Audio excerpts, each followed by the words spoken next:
5, 4, 3, 2, 1. They've landed. You're in the right place. Online, on the web, and on air. All over the world. Talk Radio. You hear us, we hear you. My name's Suzanne. And I'm Steve. Hi guys. And we are here to dedicated to do exactly what it says on the tin, to help bring the paranormal world together. Take your headphones off, dear. Established since 2007, the KTPF is dedicated as an ongoing community, which is not just here for when you're experiencing animosity. We welcome everyone, paranormal investigators and enthusiasts alike, including hobbyists, scientists and psychic mediums from around the globe, to join in as we cover this vast, fascinating subject, encouraging you to join in to share information, advice and, most importantly, friendship. Remember, collaboration, not competition. You're listening to the all-new KTPF show, live on Spooky Radio, keeping the paranormal friendly, where membership is just a smiling face.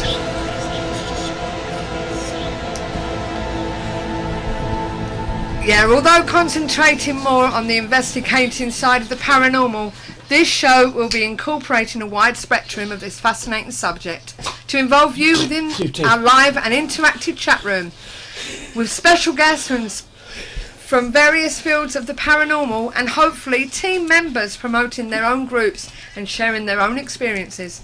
Remember, this is your show too, where you can get involved within the chat room and on the phone too. This is the place to introduce your team, and to do so you can do it here and also over on our Paranormal Community Forum at www.ktpf.co.uk.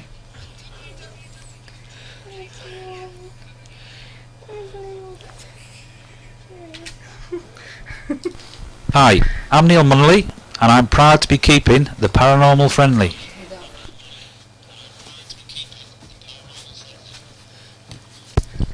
Yeah, later on we will be giving a rundown of the events from around the UK as we advertise on paranormaleventsforyou.com. And remember, if you have any spare tickets for an event on the Saturday following the show or any other special event, then please email us before the broadcasting and we'll be happy to mention it. We've got a bit of an announcement for you. If you remember rightly, we did advertise about Wigan Paranormal. They hosted a full night of psychic fun at the Bellingham Hotel on Friday the 13th of April in aid of Derrien House Children's Hospice. Well, Nicola left a post on the show's FB page saying they had a brilliant night and they thanked us for plugging the event on the show. And they raised £1,100 and she is very, very happy. Well done, Nicola and the rest of the team at Wigan PI. Yeah, she's putting a smiley on the site. Okay, so on with tonight's show. Okay, so later on, as I said, we're going to have the paranormal events for you. Wookie Goo, whoever Wookie Goo is, said, tell Chris I say hi. I'm saying hi. Or hi, tell Chris I'm here. Who is Wookie Goo? Can you change your name, please? Then we know who we're talking to. Just click on the name on the side panel. Then what will happen there is that you can then put your own name in or a nickname, whichever you want to do. Okay? Yes, I know Paul is poorly, so I don't think he'll be here either. All our thoughts go out to Paul. He was off to the doctors today. Yeah, off to the hospital is where he was going at the end of the day, so I hope he's okay. So we'll be thinking about him tonight, okay? Also, if you want to listen in on what's going on, if you can't hear me at the moment, please click on the video above. You may get sent to the live stream studio on another page that might open up. But if you just pop back and click it again, you should open up and everything should be fine. Okay, so hopefully we don't have any gremlins tonight like they did last night, which was unfortunate. We were all looking forward to seeing the investigation, but I'm sure that Ghost Hunter, don't cry darling, I'm sure Ghost Hunter will sort everything out for the next show and get it all working. Okay, can't help them gremlins. Yeah, the weather of the dongle just didn't do him too good, did it? No, it didn't. But he kept trying right up to the end. Good on you, mate. Okay. Right, well, we have a few people in at the moment. Let's hope we can get a few more in. We're going to start off with, as I said, with our special guest. And I'd like to introduce you to a man that I've known for many years. Not man and boy, I must admit, not that long. And please, ladies and gentlemen, give a warm welcome to Phase 2 Paranormal's founder, Mr. Chris Andrews. Hi, how are you doing? Thanks for having me. Hi, Grandad. How are you doing? Okay, so hi Chris, how are you? Let me just get this thing up and running so they can see who's talking to them. No problem. So do you want to see? Do you want to look at me? Right, let's have a look. See if we can just work that round. Yeah, swing it round a bit. Swing it round. There you go. There he is. Right, well that's Chris Hello, Andrews. everybody. Right, Martin Big M is in the thing, and Judy's there as well. If you look on there, you can see the chat room. So if we get any questions, we can. Steve's going to monitor it anyway. Hi everyone. Hi Denise, Nicola, and who else is there? Steve Mera. Good evening, young man. You've been busy on the KTPF. Right. Well, anyway. Hi. Well, anyway, as we were saying, this is Chris Andrews. Now, Chris, we go back quite a long way, don't we? A good few years, yeah, a good few years. Yeah, I'll just give you a little story on how I first actually spoke to Chris, but he goes back a little bit further than that. When I first moved up to Manchester, Steve's mum used to live in Cavendish Mill, and what happened was, she used to say to me, "You watch that programme with all the orbs, don't you? That Most Haunted?" And I said, "Yeah." She said, "Well, I'm getting them in my flat." So we decided to go over there, and we spent the evening one Saturday night and had a few drinks while we were there, but not too bad. You know, wasn't drunk or anything. And we was watching a little CCTV camera.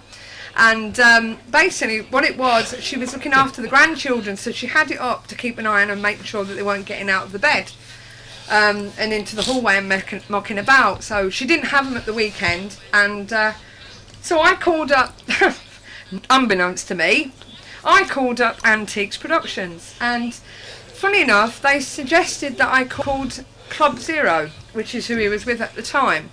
More about that in a bit.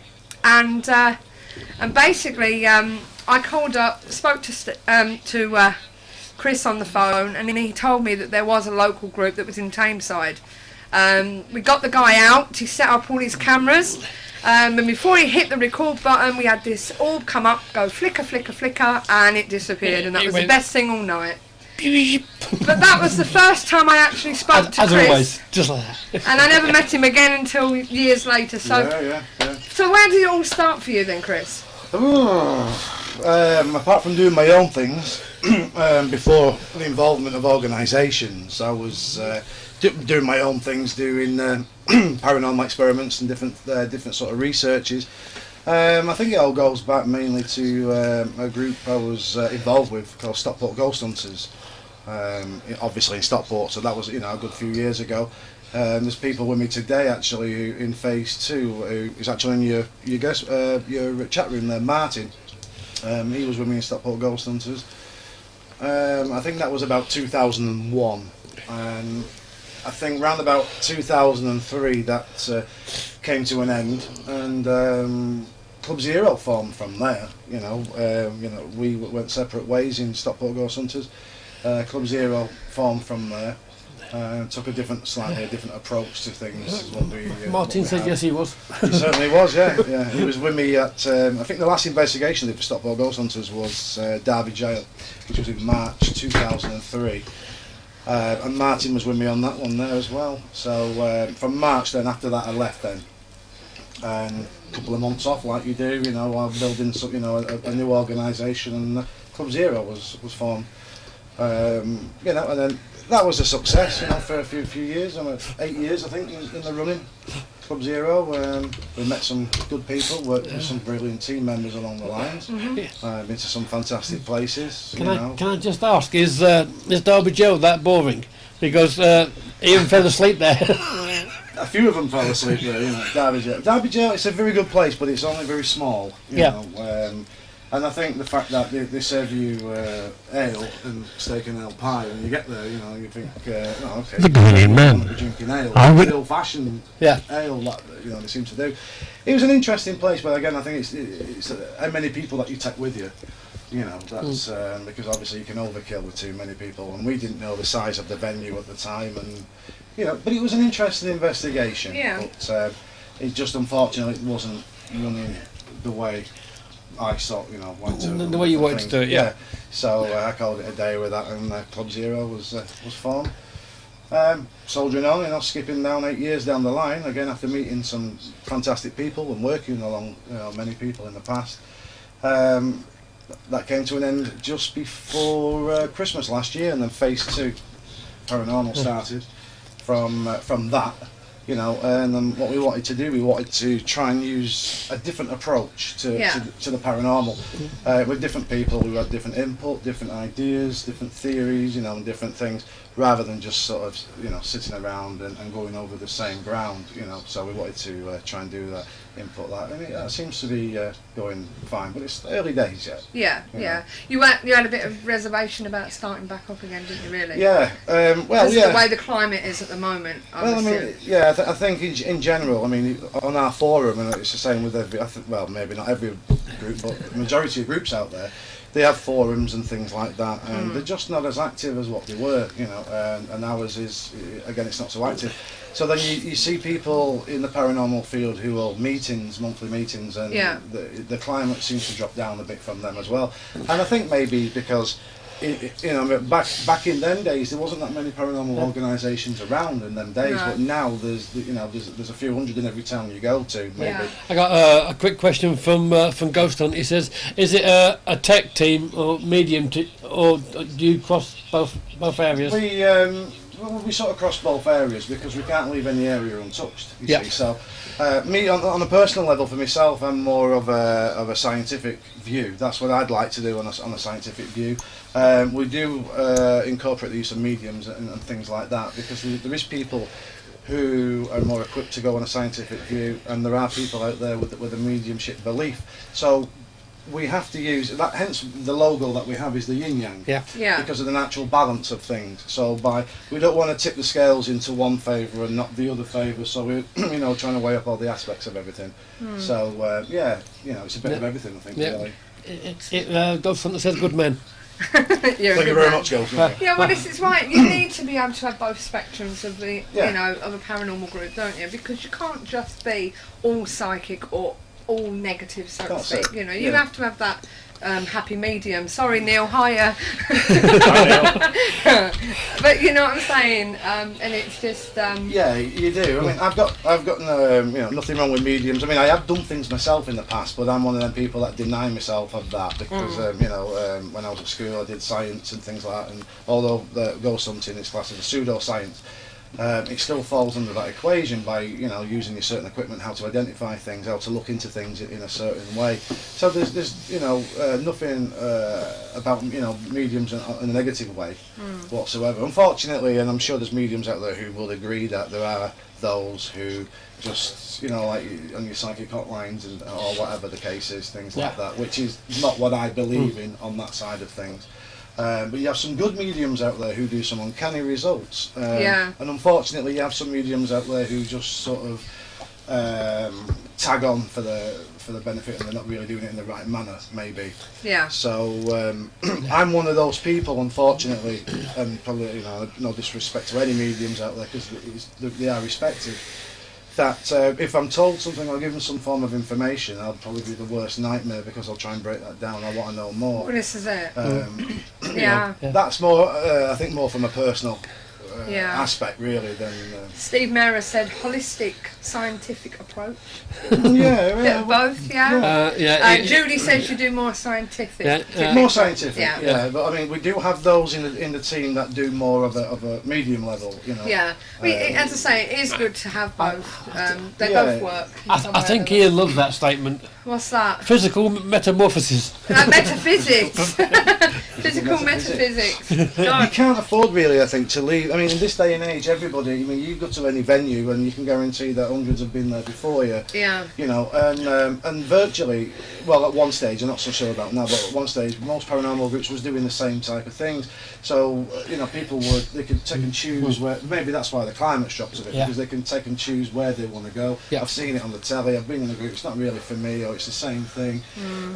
You know, so what we tend to do, I think, we tend to stray into one area and focus on one area rather than sort of allowing yourself to expand and try and cover other areas or learn about other areas, because we can't necessarily prove that this aspect is what it is. Yeah. You know, every aspect has a different part to it, and we have to explore all the avenues, I suppose. You know, if we're to try and do it correctly and bring the answers there, then that's the only thing I think we can do. You know? And I know you have somebody that checks all your photographs. Pretty well. You send them to a friend of yours that does it all properly and checks it all out. Yeah, they get submitted to. He's a photography expert. He's a lecturer as well on photography. You know, so I mean, one of the last investigations that we did, we had a very good photograph which we showed at the meeting. Yeah, was that the one that we came to? Yeah, that's right. Yeah. And people looked at the photograph, and and I suppose you could see what would look like a figure with the hand raised in the air, and although we might want it to be paranormal, unfortunately it wasn't, and it was classed as fogging by the lecturer. So, and that's the way it is. That's the way it is. Yeah. How do you cope with people that, because we used to get it a lot, where people, because they've watched The Most Haunted and all that lot, they come in and they expect to see the throwing of stones, the activity. Yeah, how do you cope with that? Well, it's hard because it's if you're going on an investigation, obviously, and you taking members with you, or members of the public anyway. So you're dealing with different types of people who are going to have different beliefs, different outlooks, different aspects in it all. And some are going to go there and be bored senseless. I do try to say to people, look, it's a bit like fishing. If you catch anything, then good luck to you. If not, that's what I normally say. But I think people make that mistake as well of saying catch, because people that come up to me and say, "I'm trying to catch ghosts." I'm sure you've had it as well. Ghost hunters. Exactly. I don't like that because we're not exactly hunting No. them. I mean, documentation purposes and observation purposes. I mean, we're not trying to catch ghosts. And here's one I made earlier that I've got one in a bottle. Yeah. I think there was one on eBay or something. I'm sure some years ago, on eBay, a ghost in a bottle with a Bible page in there. So people go to some extremes. Yeah. But people like that they expect, and I think if they expect to see something, then the chances are they won't, because they're already on edge. They're already they've keyed themselves up. They're not focused on the aspect of what they're going in to do there. They're going in with the fright or the thrill-seeking side of things. So the slightest little breeze or the slightest sound that they're going to experience, it's an automatic. The mind probably goes into an automatic pilot mode of whoa, what have I just experienced? Well, this is it. When we get them on our investigations, you get so many people put their hands up and we say, well, forget it, because it doesn't happen.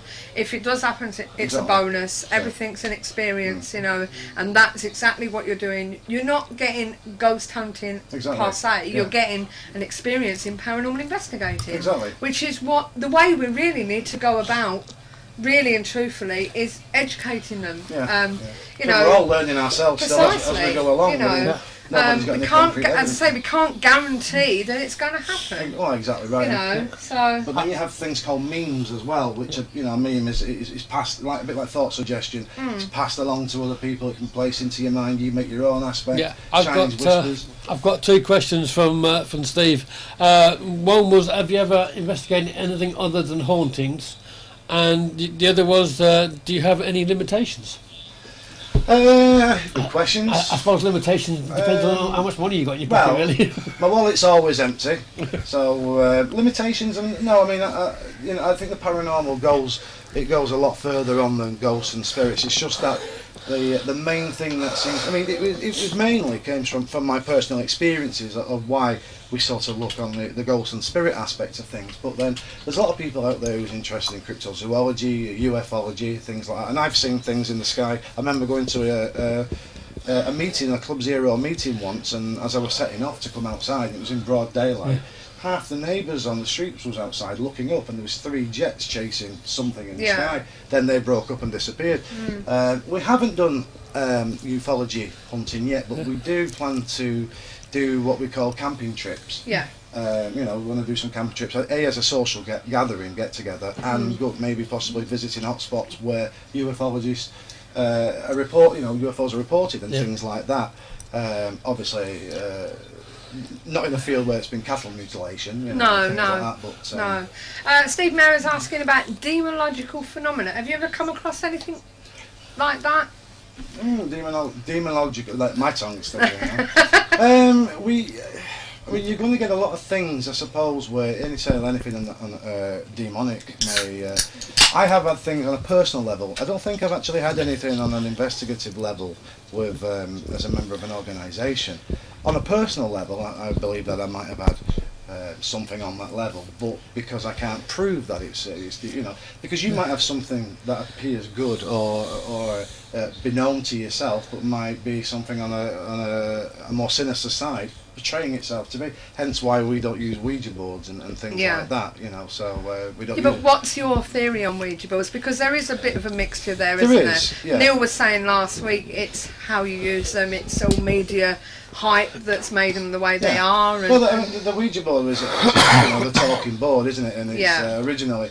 It was developed as a game. It was a parlour game, you know, and then, like in the Victorian days when they'd use table tipping, and you know, and it was all for that aspect. But I think what the most common danger, you know, is people's minds and the susceptibility to a Ouija board, because all they ever hear are bad, negative things about a Ouija board, and you can more or less guarantee that someone's going to undertake sitting on a Ouija board, and somewhere along the lines they're going to find a negative aspect within themselves, and that can cause itself issues. Forgetting the Ouija board for a minute, but if you looked at, I'm not pro Ouija board or I'm not anti, I'm in the middle, so to speak, but what I'm thinking of is something Steve's always mentioned. If somebody was to come on an investigation, and let's just say, for instance, that they've had a bad day, so their energies are going to be a bit, you know, up and down or whatever. Now, would you think that they would bring that kind of energy into that kind of spiritual atmosphere? Well, could that be possible? It's funny because a few years ago I did an experiment on that level. I called it the positive negative test. Yeah. We was on an investigation in a place called Pools Cavern in Buxton. Yeah. Inside the cavern, it's all crystal lined. You know, the big crystals. And what I did there, we introduced, you know, we got a handful of people. I took a team. I had a handful of people, and I introduced them to a negative state. And what I wanted to do was measure their body temperatures and their aspects of things that they was experiencing or thought that they was experiencing, as well as the EMF fields and things like that. So we got these people to think on the negative thoughts, not too major negative, where they wanted to jump at each other's throats or anything like that, but in a controlled environment. And we found that more, you know, people started experiencing being touched, the sensations on the back of the necks and hearing sounds and things like that. So then what we did then, we reversed the process and we had them on a positive scale, and they didn't experience anything. So we found that when there was more negative, the body temperatures rose, and when there was on a positive level, you know, there was more ease with themselves, so the body wasn't on natural alert. So it told them that they was experiencing things that wouldn't be, that people might class as paranormal or be mistaken as paranormal. You know, so we did that, and for me, that said to me, anybody with that negative aspect are going to experience something slightly more than somebody who's got a bit more positivity about them. But then we took another team in a different time, and with them being unaware, and they seemed to pick up on the negative issues that was there. Was that because of the crystal structures that was around? You know, was it residual energy being made? You know, maybe because residual energy is made, it has to be made by living, doesn't it? You know, on that level. So. Well, we're doing it right now. Well, we are, we are. We're doing residual. You know, wherever you go, you're going to leave a part of you. Oh yes, definitely. So you know, it's just, I thought it was a good aspect to do, and the readings that I got, it sort of answered a lot of things. Why people, you put somebody in a room full, in a dark room with 20 people, they can't see anything. The chances are some of them might get a bit silly maybe, but they're not really going to experience that much unless there's something genuinely there. But you take them 19 people out and leave that one person on their own, and then they're going to start experiencing possibly a little bit more than what they did previously. This is probably what you was experiencing there. Steve said hyperperception can cause raised blood pressure and adversely alter body temperature. This is it, So it's like your body's going on the defensive, isn't it? Like Ian said, which could change physical aspects in relation to experiences. So. Yeah, and if you in yourself actually, I mean, if you change, then you actually change the environment around you. Different things around you, and other people start to pick these things up, and it affects other people. Yeah. So all that sort of. So what we're trying to do now is, rather than just taking the bull by the horn, say, and going into a haunted location or an alleged haunted location, and looking for something that may or may not be there. Yeah. We want to have a look more into how we operate as individual people, as people. How a human mind might work, how this affects us with this different things, because we can create our own ghosts. And things like that. And a lot of the equipment that we have also can Well, this is counter a lot it. of phenomena. We tried an experiment. There's a lot of groups that actually open people up before they start, and there's some that don't. I don't know where you sit on that, but we decided, because people are used to having that protection around them and whatever, so what we did was, for the first half of the evening, we only opened up one group. Right. Yeah, or was it we didn't open up one group, we opened up two. No, that's right. No, yeah, we opened up one group and not the others. and not the other two, to see whether there was any difference, and see what the outcome was. The group that was open did tend to experience more than the others. Yeah, but then again, is that a mind the others got nothing, did concept? they? Yeah, is that a mind concept? Oh, they've opened me up, therefore I'm going to receive spirit, I'm going to see stuff, I'm going to feel stuff. Well, I mean, the mind is a massive thing, isn't it? Look at the placebo effect. And things like that. People they're given things like that, on the placebo effect, and some, but not all, have made sort of improvements on things when they think that they're being receiving medication for certain illnesses that they have, and when they're not actually receiving that, but their mind's telling them, and they've actually made improvement. So the mind is in itself is an exceptionally powerful tool, and it's probably the most powerful tool that we've actually got, but it sort of probably could be our own worst enemy in certain aspects at the same time. Yes. It's just not trying to understand that. I mean, I haven't got a mind, so I don't know. So having said that, could it be that we're not experiencing paranormal at all? It's all a mindset. Well, I mean, it was to say, there's a lot of things that we do experience that we can prove to be other aspects of a national on a natural basis, and there's a lot of things maybe we could prove or put it down to our own persona, our own selves. But then also at the same time, there is a percentage of things that go on out there that we can't necessarily easily explain like that. So we can't turn around, well, me personally anyway, and I'm sure there's other people out there that feel the same thing. We can't turn and say, yes, the paranormal definitely exists in one level, but it also doesn't exist at the same time, because it's not really technically been proved either way.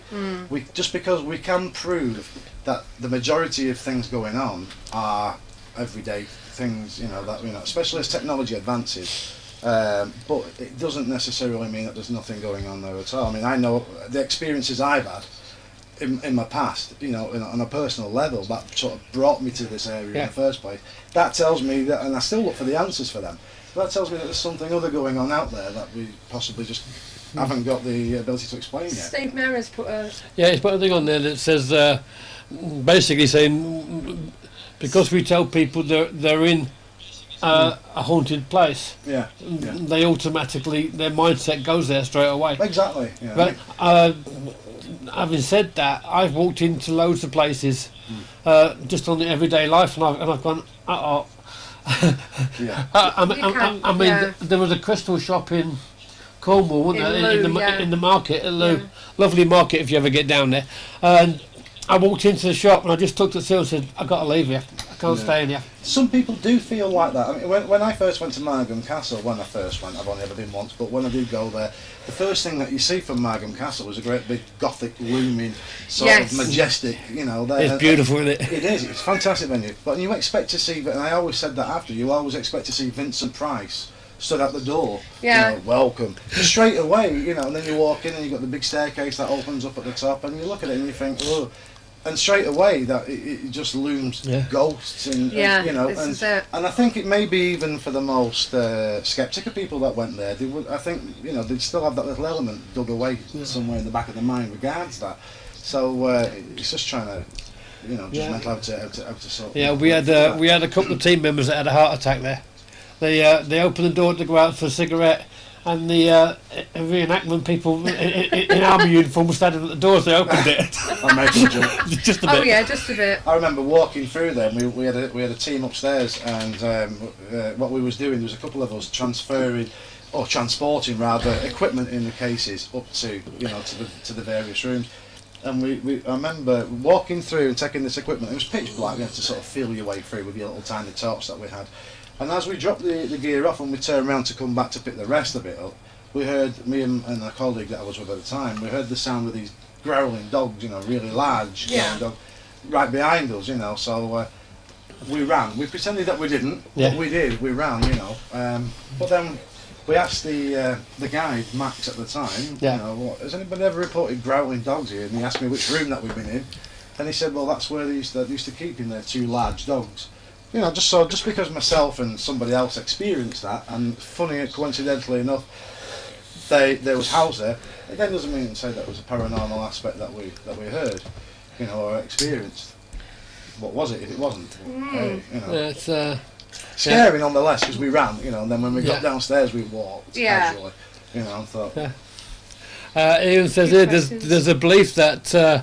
Part of the psyche which runs the interactive system may not experience anything, but the subconscious psyche senses it. Well, the subconscious is one of the biggest unexplored territories, isn't it? And they say that we only use a certain amount of our brains, but I mean, if some people might use tap into slightly more than what other people can they say we use 10% of it at any one time. I mean, we use all of it, but only... It's too dangerous, apparently, they reckon, and if we could use it all. Steve Mary was saying that there are electrogeomagnetic physiological conditions. Will you stop with these big words? As well, such as the vaults in Edinburgh. Have you ever been there? No, never been there. I've never been to Scotland, but I'd like to. Yeah, which gives a feeling of experience, but at different levels, says Ian. Judy says, and they legged it too, so I assume that was what you were on about. Yeah, you guys. We did, but shh, don't tell anybody that. Oh, hello. Sorry, I'm just going to cancel that out. Did you forget to turn your phone off? I just put it on silent, I did. My apologies. We're not allowed to play music on this channel, but other music is available. Other ringtones can be available. Switched it off. I think that was in a response to my advert that I've got out there for my car. Oh, right. Yeah, okay. If anybody wants to buy a nice car, Chris has got one for sale. Yeah, it's on Gumtree, Fiat Punto, lovely motor. Yeah, it's on Gumtree, he says. Neil says he has a Nokia then. Oh God, Neil, you're not a phone buff, are you? Built to last Nokias. I mean, last week it was HTC Desire H. I think I've had every phone known to man, I think. Sorry. What do you mean? Do you want to buy a van, Ian? Don't you be selling that van, Ian. Where is Chris's group situated? His group's situated in Stockport. Stockport. Sorry, did I miss that one? Sorry. Yeah, he's been based in Stockport for quite some time, haven't you? Yeah. He runs meetings once a month. Every last Thursday in the month, yeah. Yeah, we do get chance to pop down. No, not. Oh, I was going to say no, not Cheadle, but it is Cheadle. It is Cheadle, yeah. I'm looking at it thinking, no, it's got to be Cheadle because Martin said Cheadle. Yeah, it's a Lady Bridge Club at Cheadle, yeah. Yeah. And we try to get the guest speakers as much as we can, but... Steve would like to know if you're anything to do with the old Stockport Girls Society. Would that be Stockport Girls? No, Stockport Girls Society was before Stockport Ghost Hunters. And he's talking Martin Mills and people like that. I know Stockport Ghost Society. No, I wasn't part of that one. Right, okay. No, it was Stockport Ghost Hunters, wasn't it? Stockport Ghost Hunters. Yeah, then they followed with Club Zero. Yeah, we sort of split apart there. The Ghost Hunters, they kept going, and the Club Zero was formed, and then Ghost Hunters closed down not long after that. Steve said he's showing his age. Yeah, he's showing his age. So I remember it as well. So, but I'm only 26. Me and Steve only came up here. What was it? 95, 96. 96 we came up. Yeah. So anything previous to that, we haven't got a clue. Martin said, "Stop blaspheming." Did you say? Blaspheming. Did you say something wrong then? It must be Stockport Ghost Hunters. Oh, probably. Probably. So Club Zero was going for quite some time. Yeah, and you established with that one, wasn't you? No, well, I mean, we did quite a lot of things. In Club Zero, we, various television programmes we were fortunate to appear on. Including Most Haunted Live, things like that. But name droppers. Someone's got to, which was actually quite. But no disrespect, yes. I know we all diss Most Haunted. But people love Most Haunted at the same time. Yeah, they are responsible, I think, in precisely, a way, because for groups being there. It gives people that inkling to do it, and and I do feel, in my opinion, that it has waned over the past couple of years. Yeah, it has. Not a lot of interest has been from it, and we had Kath at your meeting last time, wasn't it? Yeah, she came along. And she mentioned that there's no inkling of it coming back, though, didn't she? Right, but down to earth lady, in America, I think. Yeah, they're going to be doing something in America. Because I think Americans want to know how the British do it. Yeah. We always see Americans do it. Oh yeah, this is it. But that's a different story. That's for after the 9 o'clock watershed. Although I love them, they're sending the wrong team to America. Well, you can send us if they want. They're all. So you said just as the X-Files did with ufology. Well, this is it. Yeah, it puts it into the mind. Look at cryptozoology. I'm really into that. I didn't realise that I was still into it as much as I am after listening to Richard Freeman the other week. Well, that was it. I've been flagging all the programmes on the telly to watch. They drained Antarctica and got rid of all the ice. I mean, it'd be amazing to find out what lays there under the ice.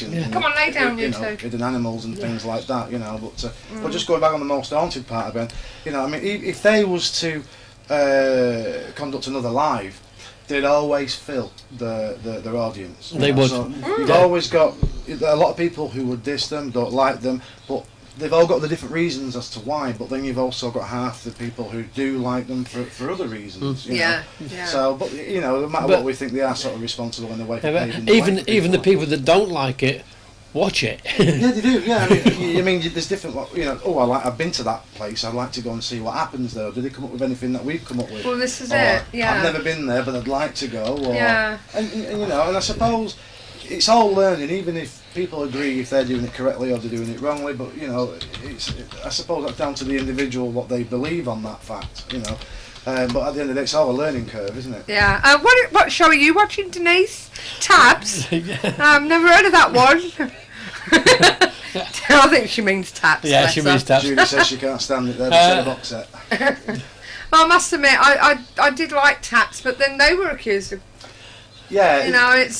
It is hard because it is an entertainment show. But that's the thing. Taps are good. I mean, I like the concept. I like the way they think on things. Yeah. The only downfall side I think that lets it down is all these reality shows that come on the telly like that. Everywhere they go to, it's flipping haunted. It's excuse the language. They must be the luckiest people in the world because and it's just not like that. I don't think. I think maybe in 10 venues you might be lucky to get one genuine thing. Because you've got a lot of venues out there as well who portray themselves as being haunted to make themselves money to bring people in, when when there's technically probably nothing there or residual at the utmost. So this is it. It's a bit of catch-22. Really. But it is a good show for all its faults. I feel as though it is a good show. It is a good show. It is entertaining. I know some people, but I like their aspects on it. It does actually put it in because I'll be honest with you, I sat there and thought, I'd love to do that. And here I am. And you get your hands on some really good equipment as well, which is very good. I wish we could.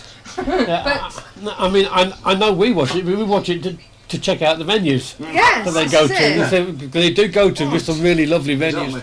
But you know, people come along to our meetings and they found. I mean, I don't mean just like Phase 2, but I mean for meetings in the past.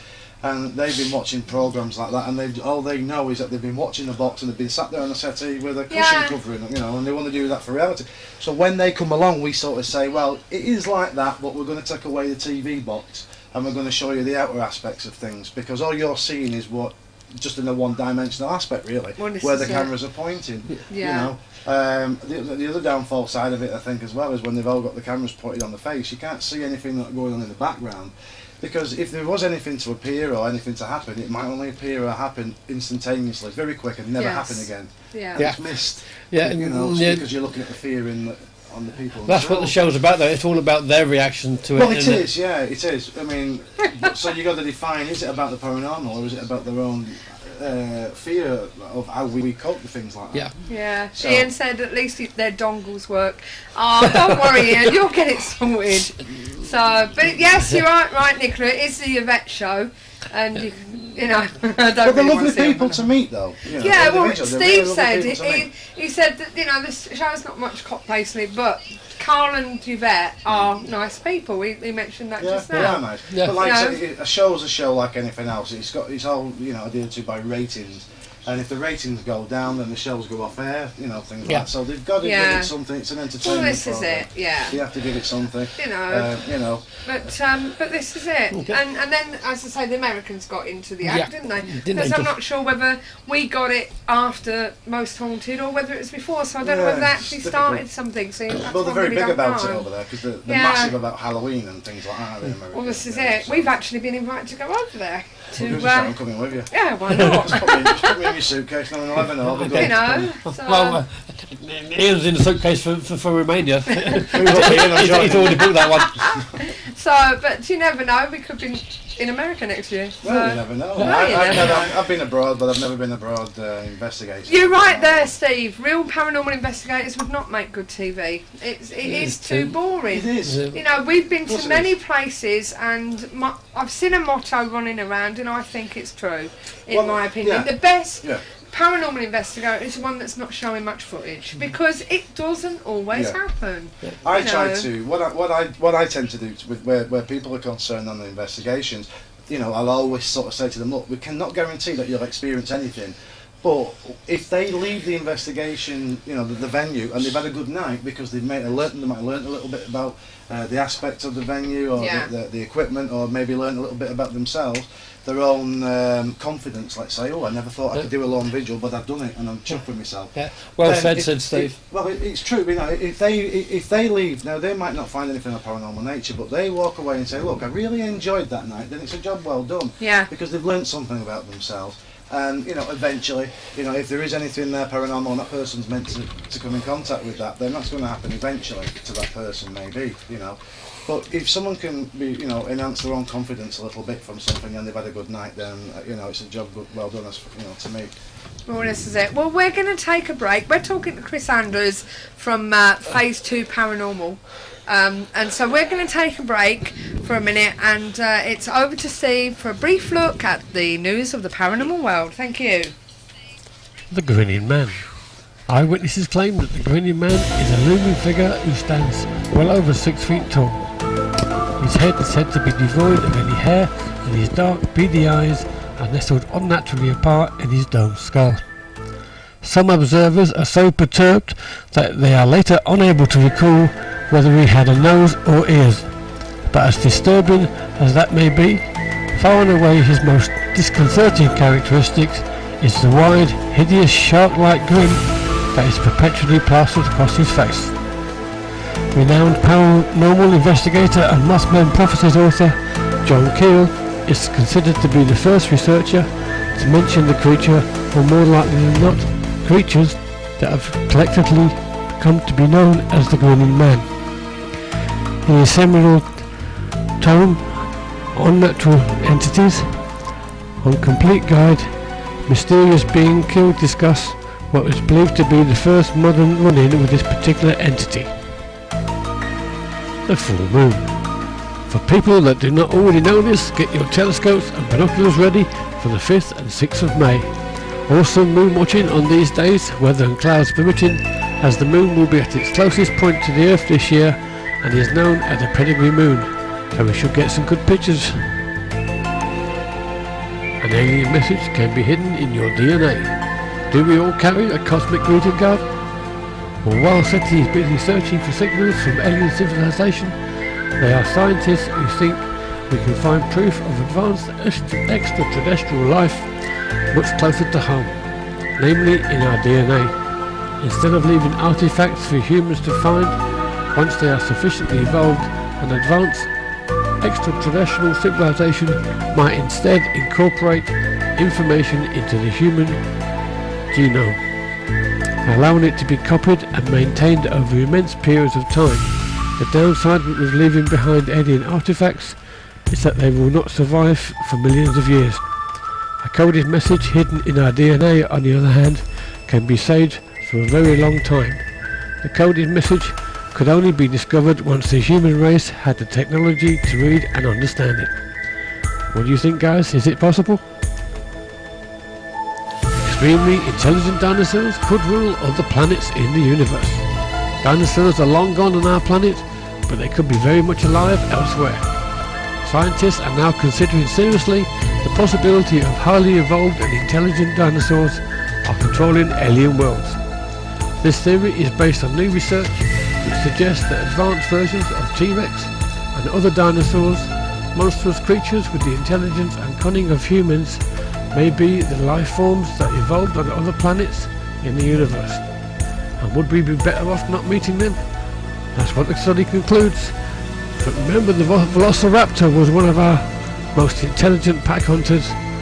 So is it really that far-fetched? I'll leave that to you.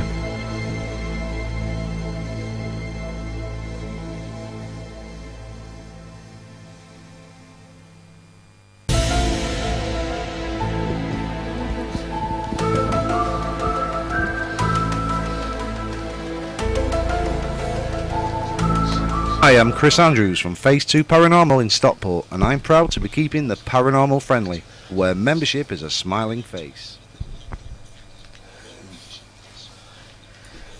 Yeah, welcome back to the KTPF here on Spooky Radio. We're live in the hub with our special guest this evening, Chris Andrews from Stockport in Cheshire, and Phase 2 Paranormal. Just to remind you, my name's Suzanne. And this is Steve. Hi. And hopefully you can hear us all okay, and we're coming across loud and clear. If you've just joined the chat room and you've got a silly name like Diphead, please change it to something by clicking on it. And if you can't hear us, obviously, if somebody can let them know to click the button or something, okay, so they can watch us as well. Okay, so as I said, we're back with Chris, and we'll be opening up the phone lines soon if anyone wants to give a call. All right, but I'll let you know when that will be. But until then, back to Chris. Yeah. Steve, did you want to ask a question? Yeah, but first of all, Chris, can you tell everybody your website? Yeah, certainly. It's phase2paranormal.co.uk. We're also on Facebook, Phase 2 Paranormal, and we've got phase2paranormal.com. So please, feel free to have a look at that and visit it and see what you think. And Martin, can you type that out so everybody else can see it on the chat room for us, please, mate? Cheers. Right. Okay. Equipment, Chris. Yes. I understand you were one of the first, or the first, to use the what's now known as the laser net. The laser, yeah. The ghost net laser. Well, they have now obviously they have the green lasers which are fired, and it sort of creates a sort of a virtual web of laser beams that fill the corridors and things like that, and it's used to find and detect shadows or movements or anything in that field. A few years ago, before these was used, or used by ghost hunters everywhere or paranormal investigators, we had an idea that was given to us by a guy called Paul from Paradox, and he's an inventor. And as far as I'm aware, we was the first ones to do this. It wasn't with the green laser pen, but we had a similar idea where we got all these lasers, different types of lasers, and we put them on a tripod, so we had them at different levels, and they was all sort of firing out into different directions. And the reason behind that, what we'd do, we would put video camcorders sort of just offset from the beam. So obviously if the beam was hitting the camcorder, then it'd be blinded, it'd blind it out. So we had them offset, and we was recording what possibilities was going on within the beam itself, which obviously explained a lot of orb phenomena to us as well, and all that type of thing. And that was showed on BBC television.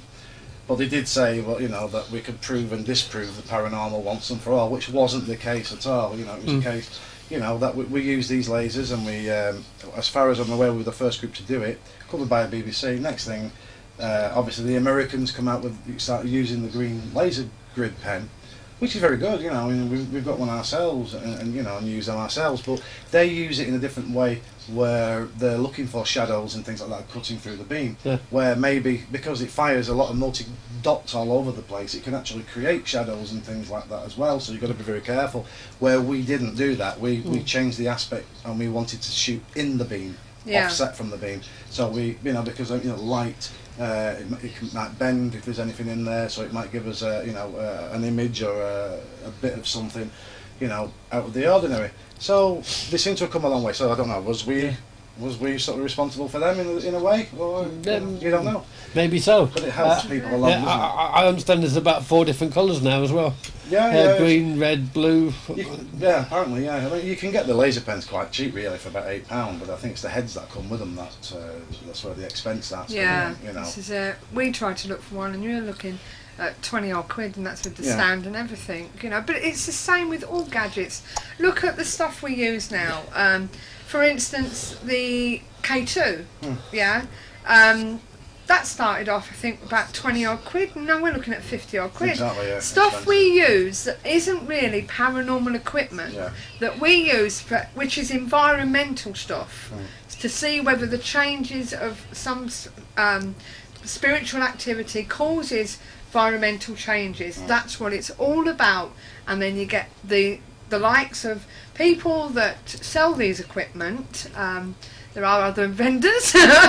It's a money making spin now, precisely, and they've put the prices up. It's just the more ridiculous. groups that the more groups that are formatted out there, the more that the equipment's going to get sold, and they're just banging the prices ridiculously. Take it's like, as I say, you've got the Gauss meter you can use. You've got the K2. Then there's the thermometer guns. First time we bought a thermometer gun, I think it was less than. I think we bought 3 for £21 on eBay, and it's like you can't get one. For that, no, you can't. And it was bad. I'd love to have a thermal imager. Wouldn't we all? But we can get prices, access to one. It's the prices of them. You know what I mean? It shouldn't be all, Philly. We might start using one of them soon, because I've been told we can get access to one. Well, we were going to get one, but obviously it all fell through. But when Most Haunted was using theirs, I spoke to them about it, and they said you'd have to have a license, which was about 25 grand. To use it. And that was in them days, years gone by. So I mean, it might be worth looking into. But now. then you get the ghost apps that you can get on the phone. Okay. That's a massive problem. That. This is it. You can have the obvious. That's on phone apps. You can have this ghost box type thingy which scans frequency. Which, to be honest with you, I've got a bugbear against it. I'll be honest with you. But you've had experience with these apps, haven't you? Yeah, I mean, it just gives off EMF, so it sets EMF meters off. Yeah. I mean, your phone gives off EMFs and things like that. But you've seen people put in so-called pictures with these. That's a massive. Yeah, it's a massive problem. I'll be honest with you. I fell for one, right? Nearly fell for one. I was going to say, you didn't really fall for it. No, I didn't exactly fall for it, because it did look weird. I checked it out, and then I put it up at our meeting when we was doing them. Thought it might be a topic of, what do you think this is? Somebody went phone up, and it killed the conversation. But fair enough. But this is the thing. We are trying so hard to get evidence, and then these silly phone companies go and put silly bloody apps on and make it hard work for us. For the iPhone, you've got things like Ghost Capture, you know, and things like that. And you can produce these, and you always recognise it because you'll see the ghosts there. They're always the Did you same. just see what Neil put? Yeah. You know. Yeah, gimmicks.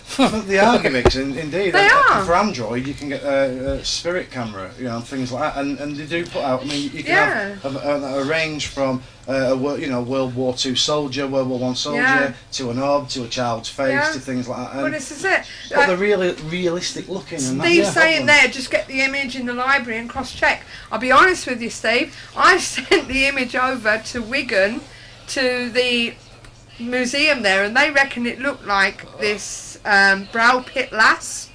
So that sort of near enough gave us a bit of credit, you know what I mean, that it could possibly be this. Yeah. I think that's probably why. Yeah, why?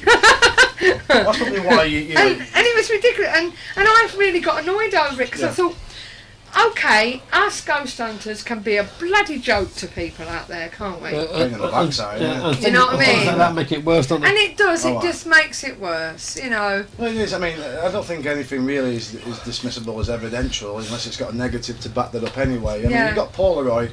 You know, Polaroid are good because you can't sort of manipulate them, but digital media is manipulated, as it shows with the iPhone apps, and people are, unfortunately, passing these off as the real thing. Are you laughing at what Nicholas said, I used a Ghost Raider, and it said my name after I asked it to, and I proved myself. You know, they actually conduct free analysis for all groups, so, you know, Steve Mayer, I take it you know who Steve Mayer is? I know Steve Mayer is. I've never met Steve Mayer, but... right, okay. Well, he was on the show a couple of weeks ago, and... Hi, Steve. Okay. What other equipment are you using? Yes. There's all sorts of different things. I don't think it's much different, really, to what anybody else is using out there. You know, various multiplex systems. Well, we haven't got one of them bat things that you use. Bat detector. Yeah. Well, that's maybe people say to me, why do you use a bat detector? But obviously...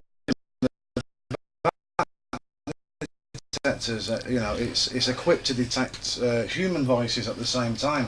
So, you know, obviously adjusting to the frequency, you get the manuals with them and things like that. And they are quite good because if you plug them in and you're walking around, say, and you can plug a recording device into them, into the headphone socket there, so what you are recording, it's a bit like, in a way, plugging your headphones into your camcorder. You can hear what's going on a lot clearer, you know. But then you change the frequency, and sometimes, only sometimes, you can hear other aspects and other sounds that, you know, sound like, is it a because who knows, I mean, in a spiritual world or in a spiritual aspect, and we stand there and say, you know, let's say we do a call out, hi, is anybody there, make yourself known, and we don't hear them, so we automatically assume that there's nobody there. But how do we know that the frequency of the voices, or like a dog whistle, you blow a dog whistle, they hear it, but it's beyond our range, you know. So it's just another gadget, let's say, that sort of helps listening, that goes beyond our human range. Ian said, do you use data loggers?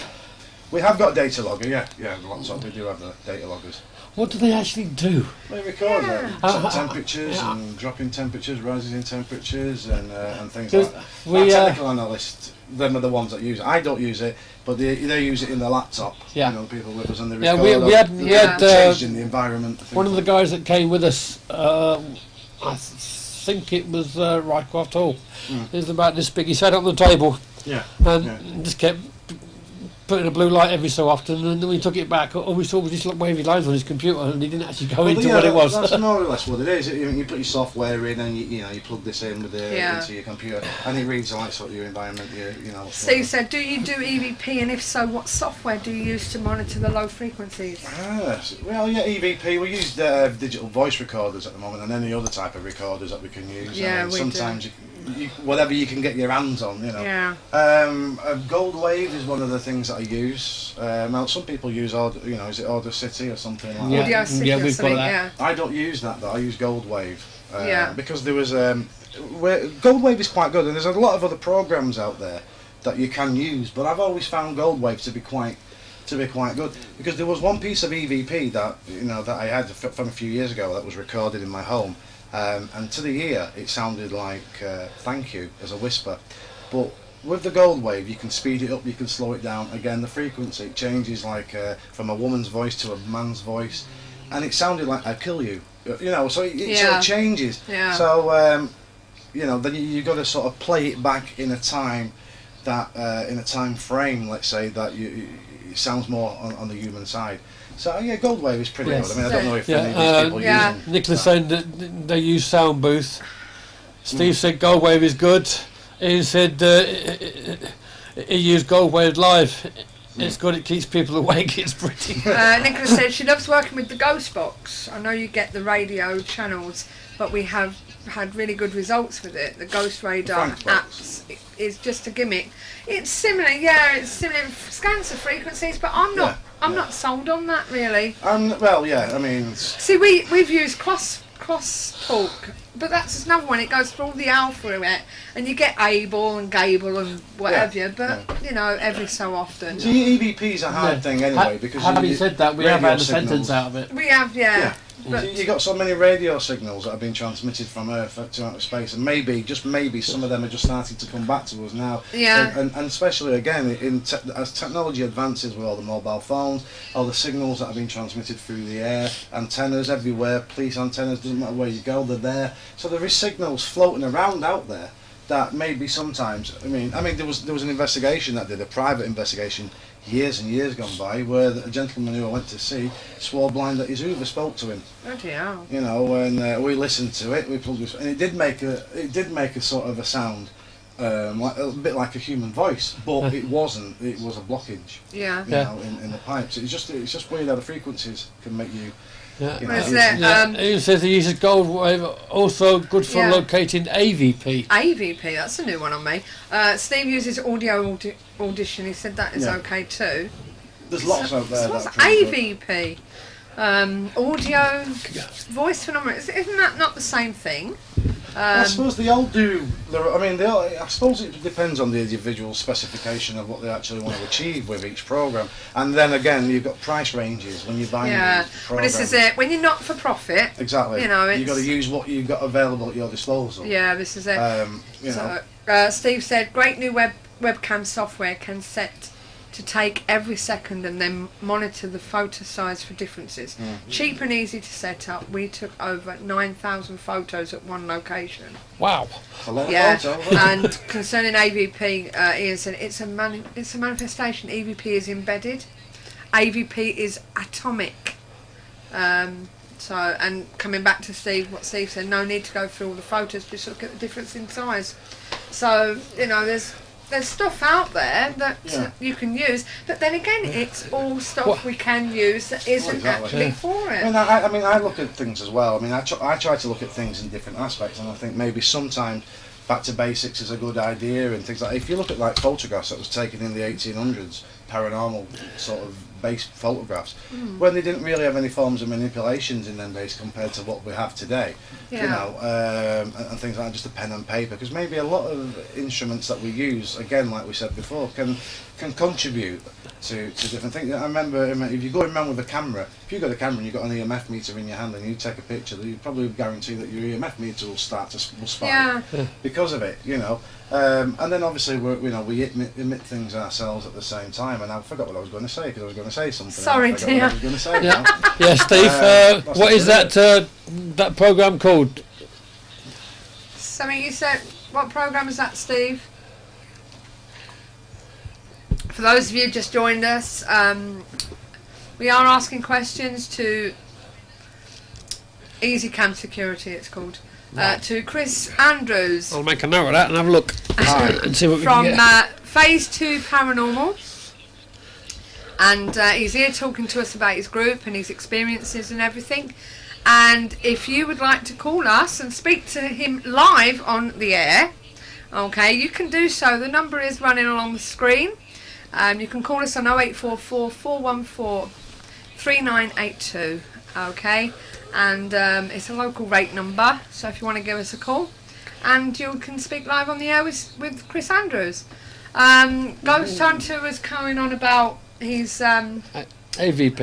It's actual audio sound is caused by movement of air, which is an atonic process, which means it happened in the environment, making it a form of manifestation. EVP is embedded EMF into the coil of the dictaphone. Hope that helps. Interesting. Yeah, I believe that. It is very interesting, Judy. You'll have to let us know more about that, young man. So maybe Yes. talk about it on your next show. Yes, good idea. Tuesday nights. Yes. 9 o'clock. You'll find Ian in his van with all his gizmos and. Definitely. You know, we have got shows on this channel, other shows apart from us. Okay, and you can talk to them as well on the chat room too. It's all live and interactive, and if you want to be in the hot seat, then all you've got to do is get hold of Paul Reed. He's not on tonight, as I said, he's not feeling well, and I'm sure you can start your very own show on Spooky Radio. But for now, back to Chris. So Chris, where have you been that you can actually say is... I know you've done May's outro, which sounds like it would have been a good place. It's such a shame, May's outro. I think there's so many paranormal groups out there who've had they've been fortunate enough to go until it closed down. I think it became a camping place somewhere, caravan park or somewhere, that, you know, which was against the wishes of a lot of people. There was massive petitions put out for that from one heck of a lot of groups, paranormal groups, to keep it going. Because it was a fantastic place, you know. It was a big RAF air base in Wales. I can't remember the town where it were now. Actually, it's that long ago. You know, you had your morgue. You know, you had everything there. But because it was advertised as well as a morgue, I think people also experienced things because they knew. Oh, I'm going into the morgue. Yeah. You know, that's the place to experience things. Yeah. It was good. I think. One of the places, I took my brother, we went to a place called Hat Green, a secret nuclear bunker. I wasn't keen on that place. I suppose it's preferable choice, isn't it, I suppose? But I've never really had anything major happen to me, but I've seen it with other people. Yeah. But my brother came along and he's probably, more sceptical than the biggest skeptic, he just doesn't believe in anything like that, but he wanted to come along and say, see what it's like. So how did you actually get into the subject, Steve wants to know? Right, okay. That's because of personal experiences that was frightening until you learn about these things. You know? I think that at 9 years of age, I'm 40. Beep. I like the way you got that beep in there quick. It was good, wasn't it? 9 years of age, and I remember. This is if these guys want to listen to the experience because it's a bit winded. So if they're interested in it, I'll tell them. No, go on. They're asking. They're actually asking what got you into it. When I was 9 years of age, a very naive family. Working class background, poor. I even had to wear my dad's trousers. I didn't wear Boris shoes. And all his putties, and all that type of thing. Packing bags up in a little cloth, hanging them on the side. You were only actually a grasshopper. Even grasshoppers were better fed than I were in those days. And better clothed. But, so I didn't know much. And ghosts, I've never even heard of the thing ghosts, because it was never mentioned, in them days. And we moved to a place in near Oxford. It's called Abingdon. It's a town, because originally I'm from Bacup, originally in Rosendale, and now I live in Stockport, but we lived in Abingdon. And my father got a job there as a manager over in a supermarket, which was called Oakshots. And above the supermarket, was the Amityville house, the perfect Amityville house, and that was our apartment, and it was like floor after floor after floor after floor. If I saw it now, you'd think, oh, ghosts. But then it was like, it's old. I wouldn't have thought of ghosts. And we had different sort of levels in the house. And next door to it was the picture house, which is the Regency picture house, which was sort of built on, so it was adjoined.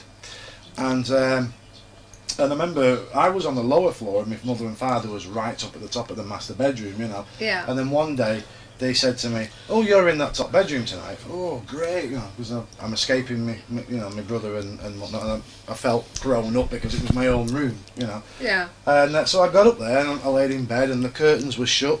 And if there is such thing as a haunting, and I do say this to people quite a lot, if there is such thing as a genuine haunting, I think the memory of what is definitely a genuine haunting. This memory, what's happened, what I'm saying now, has stuck with me for years. And still is, and still fresh in my head. So that in itself is a haunting in itself, So I went to bed and the curtains were shut. It was just a gap in the curtain there where the moonlight is coming through, He's really picking this up, isn't he? Oh, yeah. The moonlight shining through. And my bedroom door opened, and so I didn't think anything of it, I thought, okay, it's just opened, so I just laid there. And the people don't believe me, but, fine. I mean, I can't say that. Did I dream it? I don't know, but it was a very vivid dream for a 9-year-old, naive, if that's the case. And a figure came into the bedroom. Now, when I say a figure, it was just a head and a walking stick. Honestly, honestly, and that's what's the scary part about it, because the head was translucent. It was like a bluish, whitish, translucent sort of colour, and the walking stick was identical, the same colour. So obviously now, looking back now, I know that there probably would have been a body there as well, but the amount of light wasn't enough maybe for it to show its, the rest of its body. But the head came in with this swirling gas around it. Oh, God. I know, sounds like something from a sci-fi book, doesn't it? Tune in for next week's. So, and same with the walking stick, and it just came to the foot of the bed, turned round, the walking stick lifted up and pointed at me, and it didn't say a word with its lips, but the words, "damn you," it entered my head. Ian said, but did it come off the landing? It came in from somewhere. It came in from the They're landing. taking bets. Right. Years and years and years and years later, Top of the stairs. while I was a member of Club Zero, I contacted Abingdon Town Clerk because it was still in my head, and I still haven't got the answers for this.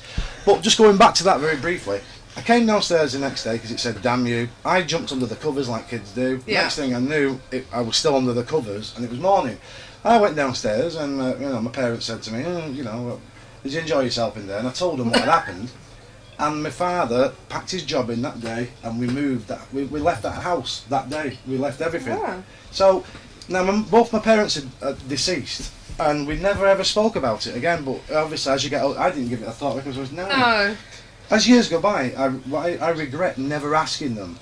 I could have got some answers. Why did we leave that house? Why did you put me there? And so it sort of tells me like maybe one of them had an experience, and the other one didn't believe them, so they put me there.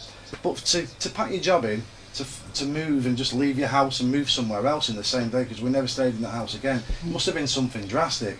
And that was it. So, but years later, in Club Zero, about 30 years later, I contacted Abingdon Town Clerk and I said, back in 1970 plonk, this happened, the story I've just told you. Has there been any more occurrences? Yeah. And they said no, but what we can tell you is that the cinema next door was demolished in 1987 and found that it was built on a very old cemetery. So that's the only thing I know about it, and that stayed with me for years and years until today. Right. Plus Well, other encounters. Steve said, have you ever conducted any corporate investigations or just residential and public places?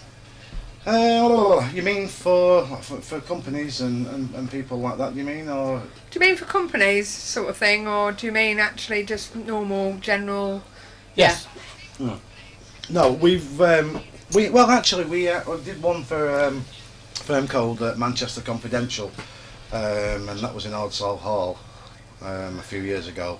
So apart from that, it's mainly just public. I mean, we will do. Always happy to do corporate if that's what the case is. Yeah. But like I said before, there's that many people out there who are doing this type of thing.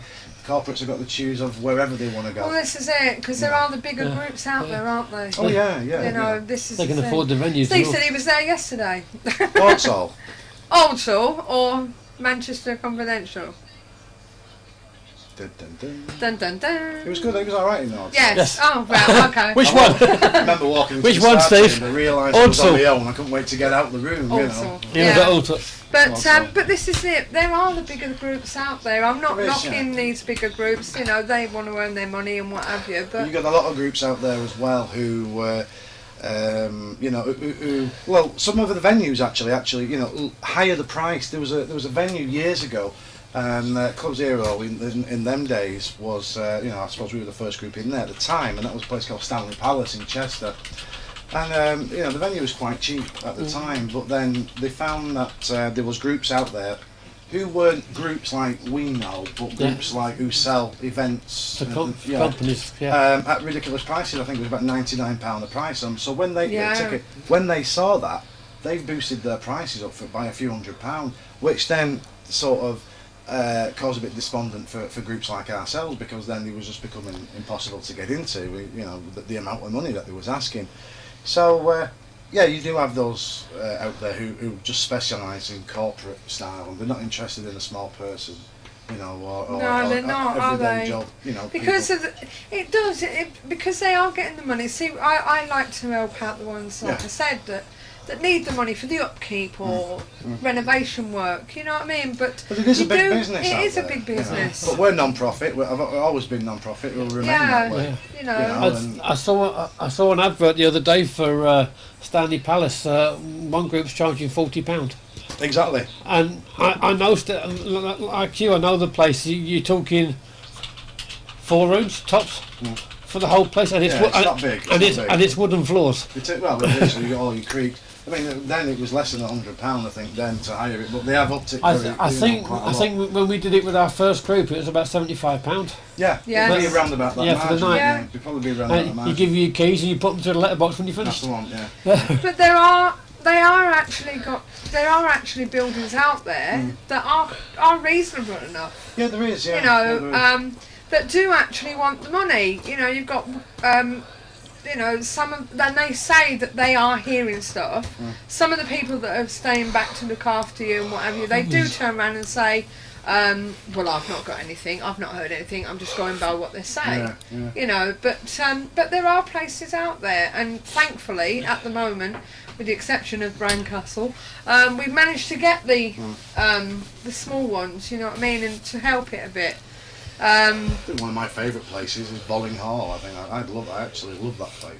Have you ever Bolling done Hall. the Blue John Caverns? Blue John Mines. Yeah, we've you been, have. Yeah, we've been there. Yeah, Treecliff Caverns, Pools Cavern. Yeah, we've been all there. Yeah, I did. Not me personally. No, The club has. the club. I've been No, I in mean Pools Cavern as the before. club. Yeah. So Did you get anything? No, not really. I think people, you know, there was nothing conclusive. You Yeah. know, I mean, nobody submitted anything back to me that in the report. Yeah, but nature cold that I said could see. Steve. That's what he got. Steve said he got cold. Yeah, probably. Yeah, it was sniffles and something like that. Yeah. You know, a Yeah. few people obviously, because I think no matter where you go, you're always going to get 1 or 2 people that'll say, well, ooh, I think I experienced this or I experienced that, or the Yeah. majority. But there was nothing. I mean, we did an investigation recently into the Shakespeare Hotel in Manchester. And what we did there, and the conclusions, you know, we've put it on the website, the status report of that. Just to say that, I'm not saying that the building isn't of a paranormal nature, where other people have found different things, but our visit on that night concluded we didn't find anything to support of a paranormal nature. Everything that we came across, we could identify in a rational means. So our report concludes non-paranormal. Yeah.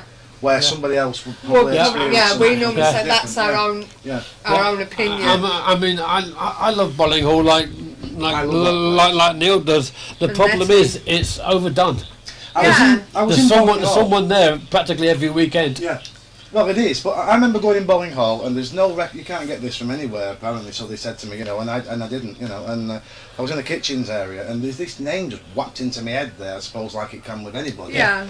And I think it was Marco D'Angelo, the name was. So I spoke to the guy who was there, you know, and I said, look, I've had this name niggling in me, Marco D'Angelo. She said, where did you get that name from?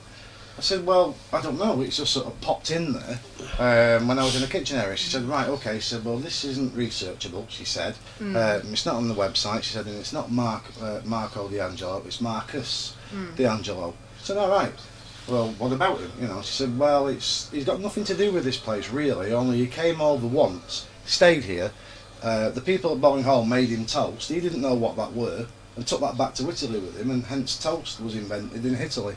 Apparently, so I thought, oh right, okay. Was it my stomach telling me that I wanted a toast or something? Well, you know. So it's just strange little things that happen like that, you know, and you've got to try and put reason to them. So, well, we've got a few people on the chat room. If you need to change your name, Booby Dumplings and Poochie Goo and Cuddlekins, all you need to do is just click on your name and change it to whatever you like, okay? So what we're going to do, we're going to take another break, okay, and we're going to go into the paranormal events for you. Fed up of wading through the activities and events that other advertisers include? Find just what you're looking for at paranormaleventsforyou.com, your one-stop paranormal directory.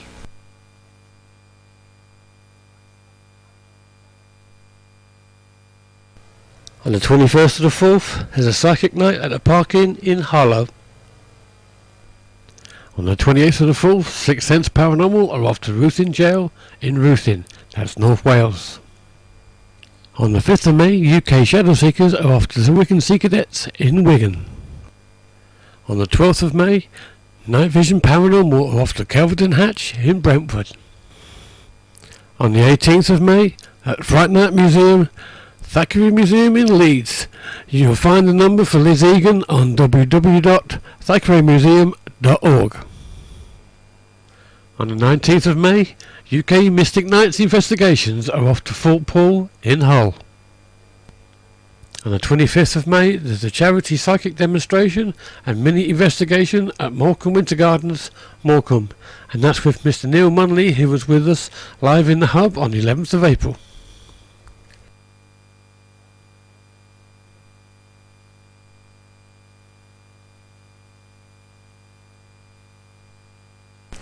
So check out the one-stop paranormal directory for more investigations and events, available now.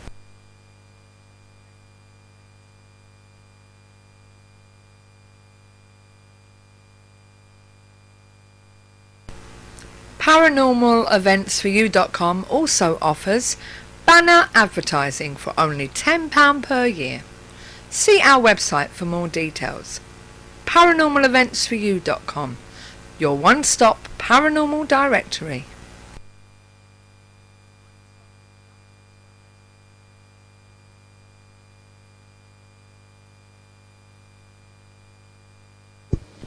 Hi, I'm Neil Munley, and I'm proud to be keeping the Paranormal friendly. You ready? Yeah, I've got one. Yeah. Hi, welcome back. We're here with Chris Andrews of Phase 2 Paranormal. Hi. And if you want to give us a call, as I said, the number should be running along the bottom of your screen. If not, it's right there. Yeah, serious again, and who noticed that this isn't a smoke-free zone? The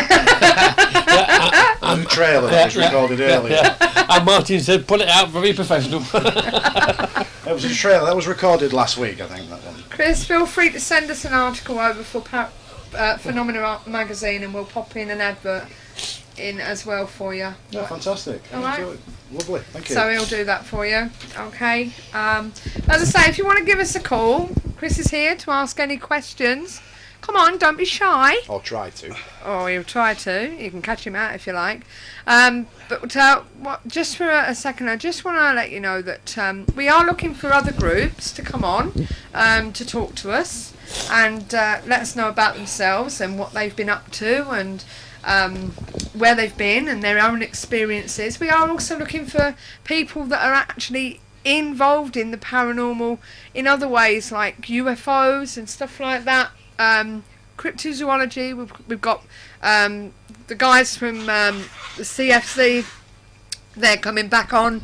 I'll be ringing John Downs up in a month or so he'll be talking to us. He's the founder of the Centre for 14 Zoology. I had to think what that was then.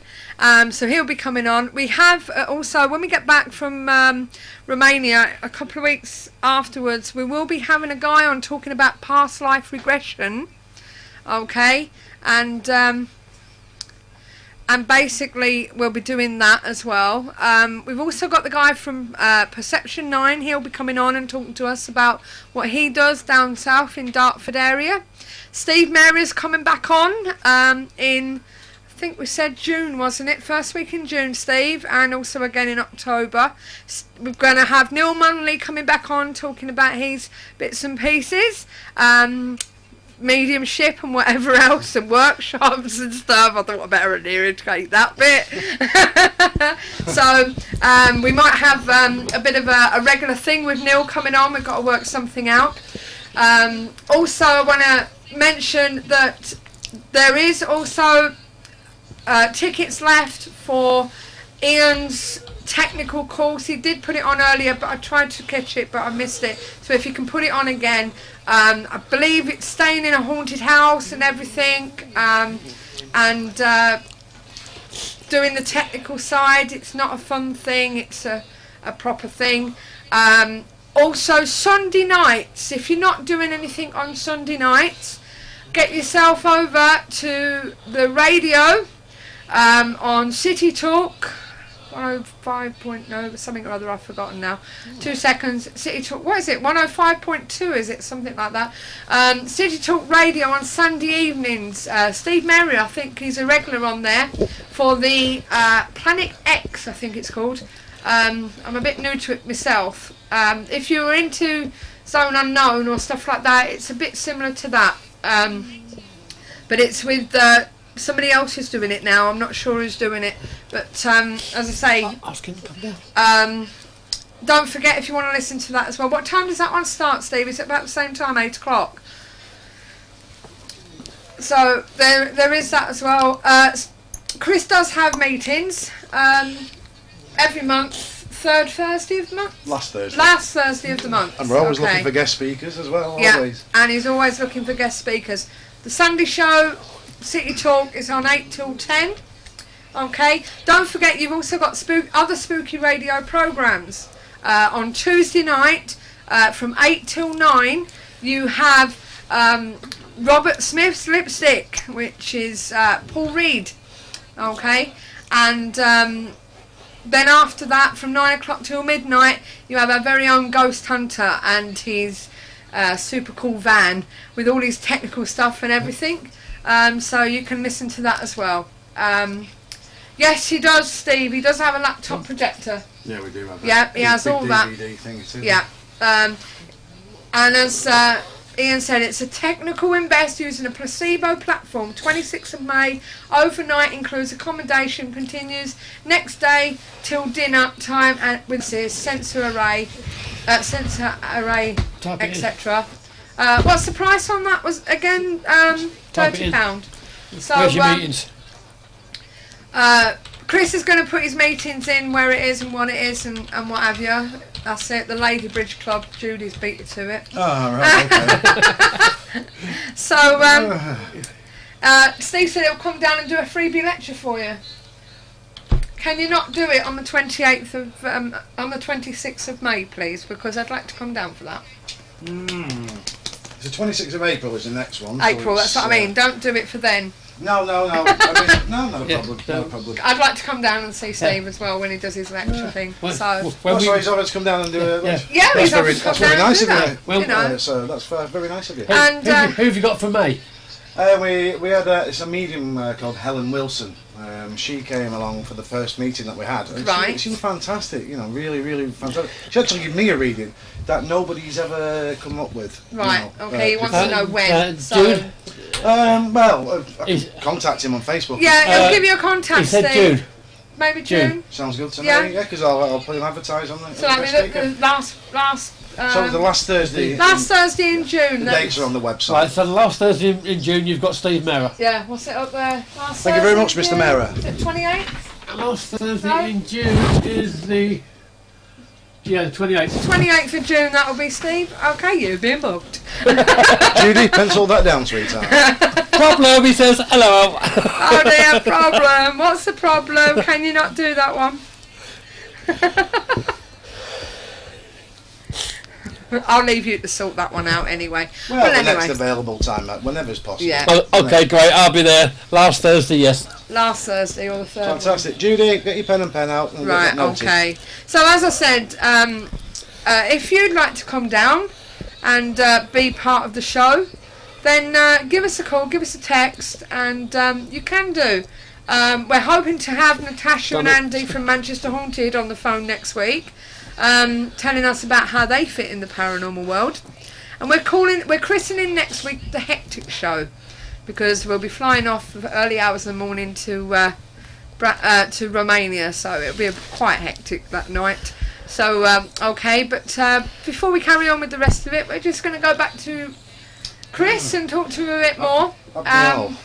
Yeah, I investigated Abney Hall. Does Chris know about that? Do you know about that? What I do know about Abney Hall is there was reports years ago about you know, people jumping from trees and things like that, you know, like, you know, just jumping down and like ninja type of thing. And people thought, you know, there was sort of spooks going on in Ninja dwarfs, he says. in the woodland. But, and yeah, the answer to that is that there was, and I know the person rather well, he used to do ninja training there with a group of people. So, and they used to jump from the trees and the way they'd land, and he would show them how to do ninjutsu. And people came across him, dog walkers and things like that, and they'd scream and think, oh, you know, there's something in the trees there. And in the woods, that's on a paranormal nature. But unfortunately, it wasn't. It was a ninja training group at the time. So whether that's what Steve investigated, and if that's been of any... Spot on, he says. Yeah, spot on, he said. Oh, thank you very much, man. Elvis Presley is just off the building. Oh, yeah. Was it they say in Men in Black? He's not dead, he's just gone home. No, yeah. I love that phrase. Just gone home. So yeah. So is there any other places that you feel as though could be? Maybe not. Yeah, I think that in today's society, a lot of venues are changing. You know, Yeah. like pubs. People are, you know, you go to pubs and public houses and theatres was always electric. Let's say where atmospheric conditions were. Yeah. Because of the amount of energies that have been there over the years, people they go to a pub. You know, because people say, why would a pub be one of the most haunted places, you know, or wherever? But people go there for different reasons. You know, some people are angry and they go there to wind from work or whatever the case is. And theatres as well. You know, there's a lot of love there produced from the performers, and then again by the participants in the audience as well. So there's a lot of places out there, but unfortunately they're all changing, and venues are closing down, they're being rebuilt on, you know, and then they'll find, oh, I've got something going on, but it's a brand new flat, it wasn't here 10 years ago. Yeah. And we said, well, you know, we have to check what was there before that, This is because it. the building might have gone, but to the alleged spirit, then that building's still there. Let's say, you know, living. Also with the public houses, a lot of the really old ones were used as temporary morgues because there was only one coroner to cover an area, so they were stored in the cellars until the coroner could get round to them. Yeah. That's right. I mean, there is a lot of places, you know, and especially old houses that have the old cellars and things. I mean, I've had a lot of experiences in places like that, and I know a lot of other people have as well. But then you do get them in modern day houses, you know, as well. Like I just said, it's, you know, the places where it's built upon. But I always like to check if someone, you know, calls you out for a private house investigation, and I like to also, not just the house, I like to check the area more than anything, like the telegraph poles outside. Is it negative central? That's what I'd call it, you know, because if everybody's got a satellite dish and everything else, and it's smack dead in the middle of all that, it's got a massive amount of energy. You're doing one at the moment, aren't you? A house place you could look into. Yeah, there's one I'm going to be looking into. Yeah, obviously I'm going to get on with that very, very shortly, just to bring the people peace of mind first. More this is it. Yeah, you know. So because the last thing you want to do is go into people's houses and say, oh yeah, it's definitely haunted, because you can't say that, you know. Well, no, this is it. You can't.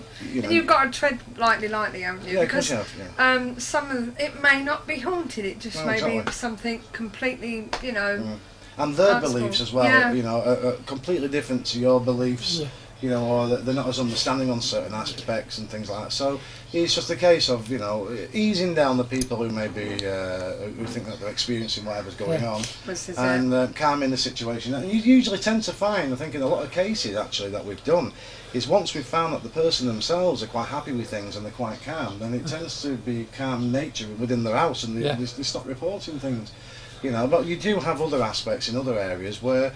Doesn't matter how much you calm them down, things are still going on. You know, so then obviously then you have to look at a different level of things then. Yeah, we had one that we discovered that the spirits that were there were actually family members. Yeah. And once they knew that, they weren't bothered. They just do what you want. Yeah, a lot of people are like that. I mean, as they said on there, then they said they do at least 3 observations. Yeah. I suppose you have to go. You know, you can't just go along to a venue once and there's your surmisation. Yay or nay. You know. So Steve said, how many well-known haunted locations have you been to? Probably. I don't know. Over the years, I don't really know. Is there any that you've known, well known, that you found isn't haunted or? Well, I've been like, well, you've got like, so let's say Tutbury Castle. Yeah. You know, and you've got the King's Haunted Bedroom there. Tutbury Castle for me didn't do anything for me, No. but it would do for other people. But there was there was one instance at Tutbury Castle when we was all sitting in the Undercroft section, and I think it's situated next to the North Tower or something like that. And there was three of us at the time. I think it was myself, Paul Jackson, and Paul Prohl, I think, at the time. And we heard like a shuffling outside the door and a growling sort of sound, you know. And so we went outside into the grounds to investigate it, and we left the team with everybody else inside the Undercroft. And then Paul Prohl, he dropped to the floor in agony with his leg. And he said that he felt like he'd just been hit with a chain on his leg, so we got him to drop his trousers, and we had a look, and he had a massive big scratch mark all down his leg, which we took a photograph, and he had that. And then just outside the Undercroft there was some footprints on the floor, which was like, they weren't like in shoes, do you know what I mean, but they weren't quite feet, they was sort of a bit distorted, and there was footprints because it had been raining, and these footprints led into the North Tower. And and then they stopped. So we went into the North Tower and we went up, and then we just heard this growling sort of sensation. But could that have been the wind flying through the turret? Well, this is it. You have to look at So all we that, hightailed don't it you? back. Yeah. But apart from that, no. I mean, I've had some, how do you call it, EBGB feelings, I suppose, in different places, and different places produce different types of feelings or experiences, and I suppose again depending on your state of mind as well, your state of day. Have I been to work all day before I got there? I'm knackered. But there's nowhere that I can really write about to state that for me personally. I've never really been convinced of anything so far, where other people have. We know Steve Mehra. He's run inquiries for the local authorities. We know Neil has done some exorcism stuff in the past. I'm sure he mentioned that last week. Have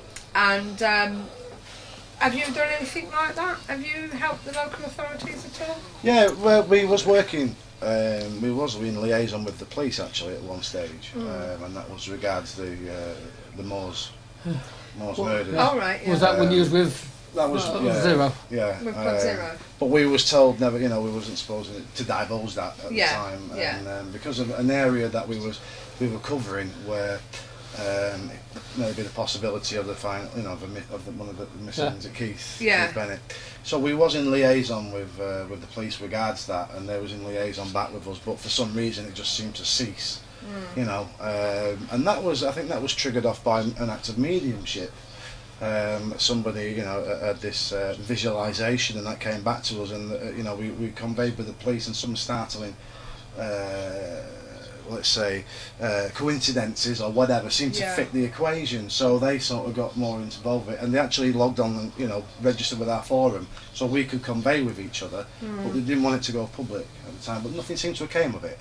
Can I ask you to reach over and open that door for a second? That'd You have to bear with us. We've got a dog, which is normally quite easy, but we have a foster dog as well, so he keeps scratching at the door.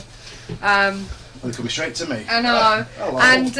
And basically we foster for the RSPCA, so and they're coming on with me. We've got an extra Jack Russell now. So for those who've met Roxy, can you see him in there? Over a bit. I can't see him up. Where's he going? That's him there. That's him. And this is our Roxy. And show our Roxy off. This is Roxy, 52, 53, 54. Roxy. Hi, sweetheart. She's lovely. She's coming on with me. My little scrappy do that one. But yeah, so sorry about the disruption. So when I said get down you two, I was not on about anything sinister. I was talking to the dogs. You look dog rough, Chris. Thank you very much. Beautiful dogs. I think you've been to this one as well. Sue's favourite at the moment, it's got to be Morecambe Winter Gardens under the stage. Oh God, yeah, Morecambe. Have you been there? Yeah, it's a good venue, that. Oh, I was fine there until them bloody chairs started moving, and thankfully, after I called everybody in and I said, "Don't sit on them chairs," thankfully they did actually move. They moved again. You know what I mean? So you know, and ever since then I won't go onto that stage on my own now. Yeah, It's you know, but then again, look at the Golden Fleece. Yeah. Steve said it's a 50-50 you've seen building. that picture. You knew how to look at it with that heat thing. What That's did you right, use? yeah. What did you use? Oh, crikey, I think there's a series of things. ACDC Pro, Photo Impression, Adobe, was it Photo Adobe Because you Elements or made something? it look There was as some- though there was a like heat round it, but there was Yeah. nothing in the middle, was Yeah, there? exactly, yeah. Yeah. I tried to, let's say, try to drown out the background first, because I mean, I think with every picture I always look at the background first because of the surfaces that surround the areas anyway in the first place, and then heat, Yeah. heat detection. And obviously light will, might give off some form of a Yeah. heat signature as Yeah. well. So we try to do that, drown out the background sound of things once we've discovered the light reflection off a surface and things like that, and dust element. And then obviously when saturated and things like that, you can remove the dust elements and things like that and leave you with a more prominent aspect of what you've got on your picture, and then it can sort of change shape. But then the only downfall side that you've got then is different people can start seeing different things in a picture than what it isn't, so it's easier to prove what it's not rather than to prove what it is, I think. Well, Steve this is said he got some full spectrum photographs at the Fleece. It's very good at the Fleece. I thought it was really good, Yeah, I like the Fleece. I've been trying to capture that EVP I caught ever since, but I just can't get it again. I'm not even getting tack stripping, which was surprising because I'd seen The Most Haunted, and you think, yeah, right. And when it happened, it was like, wow. And I'll be honest with you, apart from that, I've not actually can say I have seen Paranormal Activity. Yeah, well, me as well. You know what I mean? It's, Oldham Coliseum, that's a good place. That was a fantastic Yes. Yeah, place we to did go that to. for a charity. Yeah, that was quite good. We had to stay there for every day for a month. We had to stay there at Oldham Coliseum because they had a play on called The Turn of the Screw, and they wanted 2 team members to be there on hand every night. So when they did this paranormal play, we was on hand to sort of speak to the members of the public who came out, and after they've experienced the play. So we give them, and we go around checking the seats and things like that while people was watching the play. And it was good, and in return they let us conduct a few paranormal investigations there. Yeah, we've got It was interesting. It's being refurbished at the Well, moment. they don't seem to allow it these days now, They're doing. I think they're doing it on special charity and stuff like that. But It's a good place. yeah, It's a good I place. said I'd like to come back and get a team view of what we actually got. And Hallith there's- Wood, that's good as well. Where? But Hallith Wood. But it's only very small and very rickety, very creaky. It's Samuel Crompton, the Spinning Mule Museum, and things like that. Again, well, we did But that then for again, ITV. some of these places don't let you in, and then you get these exclusivity Well, groups. Yeah. Bolton Museum. It's in Bolton, And it's like, I'm sorry, but we've got another group coming in, and that's it. Yeah, a lot of groups that seem to host venues now. Yeah, You know, at one time you could go. The venue was there and free for anybody to go and explore. And then suddenly now you're ringing venues up. Let's say like the Police and Fire Museum in Sheffield. I rung them. Spirit Seekers, isn't it? Something like that. Northwest Spirit Seekers. And they said, "Oh, they'll get back to you," and I'm still waiting. Yeah. I mean, if you guys are listening out there, give me a call. But and you think, well, they're sort of limiting yourself, I think, by hosting on. Well, this is it. We know that, like with Draco Tunnels, yes, we do have. There's 5 groups that are allowed to go there that are the primary groups. Yeah. And we are allowed to sublet, so to speak. But you can still book direct. Yeah. But the only difference is if you go through us, it's a bit cheaper. But because we have to go down and babysit. I really can't see us doing it after this year because it is a long travel. Yeah, We've got to.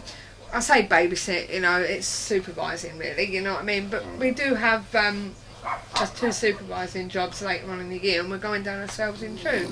But it is a long way to go. That's the thing, This though, is isn't it. You're tired before you get there. Well, this is it. But it's a lovely place. It really is. Old Ian said, because you can't do anything with it. You can't put any electricals up because there's no electric. There's no power. So, and Ian said he'll come down with his van. But, because he's got all the Selling power burgers. and he's... Yeah. Well, he's got all of his equipment, you know what I mean? Sounds good, doesn't it? Yeah, You know, he's got one hell of a van. Yeah, for taking you gear. can actually rent him and his The number van. plate isn't Hector 1, is it? No, I don't think so. You can actually rent his van. He's got all the gear, and you basically pay him for the diesel and whatever else, right, you know. yeah. I think he charges £40 plus his diesel. Yeah, To wherever he's so going. you know, but good. yeah, Yeah, and he's got all the gadgets, and he can live stream it if you want it, and all this, that, and the other. He can do all that. You know, He- So we've got a little mobile paranormal. Yeah, Yeah, place going on basically, there. yeah, Yeah. which is good. Good night, Judy. He'll be on soon, don't worry. God bless you. Right, Judy. But you know what I mean, and when the dongle works, he says. yeah, when the dongle works. Well, I was on tablets for that, but that's a different story. Well, it's been great having you in anyway, Oh, it's been a Chris. pleasure. Much appreciated. And obviously we'll have you No, back no in problem. again. Yeah, I'd love to anytime. You Just know, give us a shout, find out anytime. what's going on and what you're up to and how Phase 2 is going and what have you. And But, well, while we're on, what's your next public invest? yeah, Get it out it's there. on the 28th of April, and we're going to the George and Dragon in Chester. right. Yeah. So that should be pretty good. Have you got spaces available? Yeah, with spaces, spaces available. And they can get it through your website. Well, yeah? they can contact us. You know, Yeah. they Yeah. can contact us, and we can sort it out that way. So can or you just come to a meeting. tell them your website again? Yeah, it's Phase 2 Paranormal. www.phase2paranormal.co.uk. That's PHASE number 2 paranormal.co.uk. We're also on Facebook as well. Yeah, you can pop my address on. Yeah, you can put yours on as well, Ian. There you go. Can I put my web address on? Yeah, what's your web address? Go on. Put your web address on.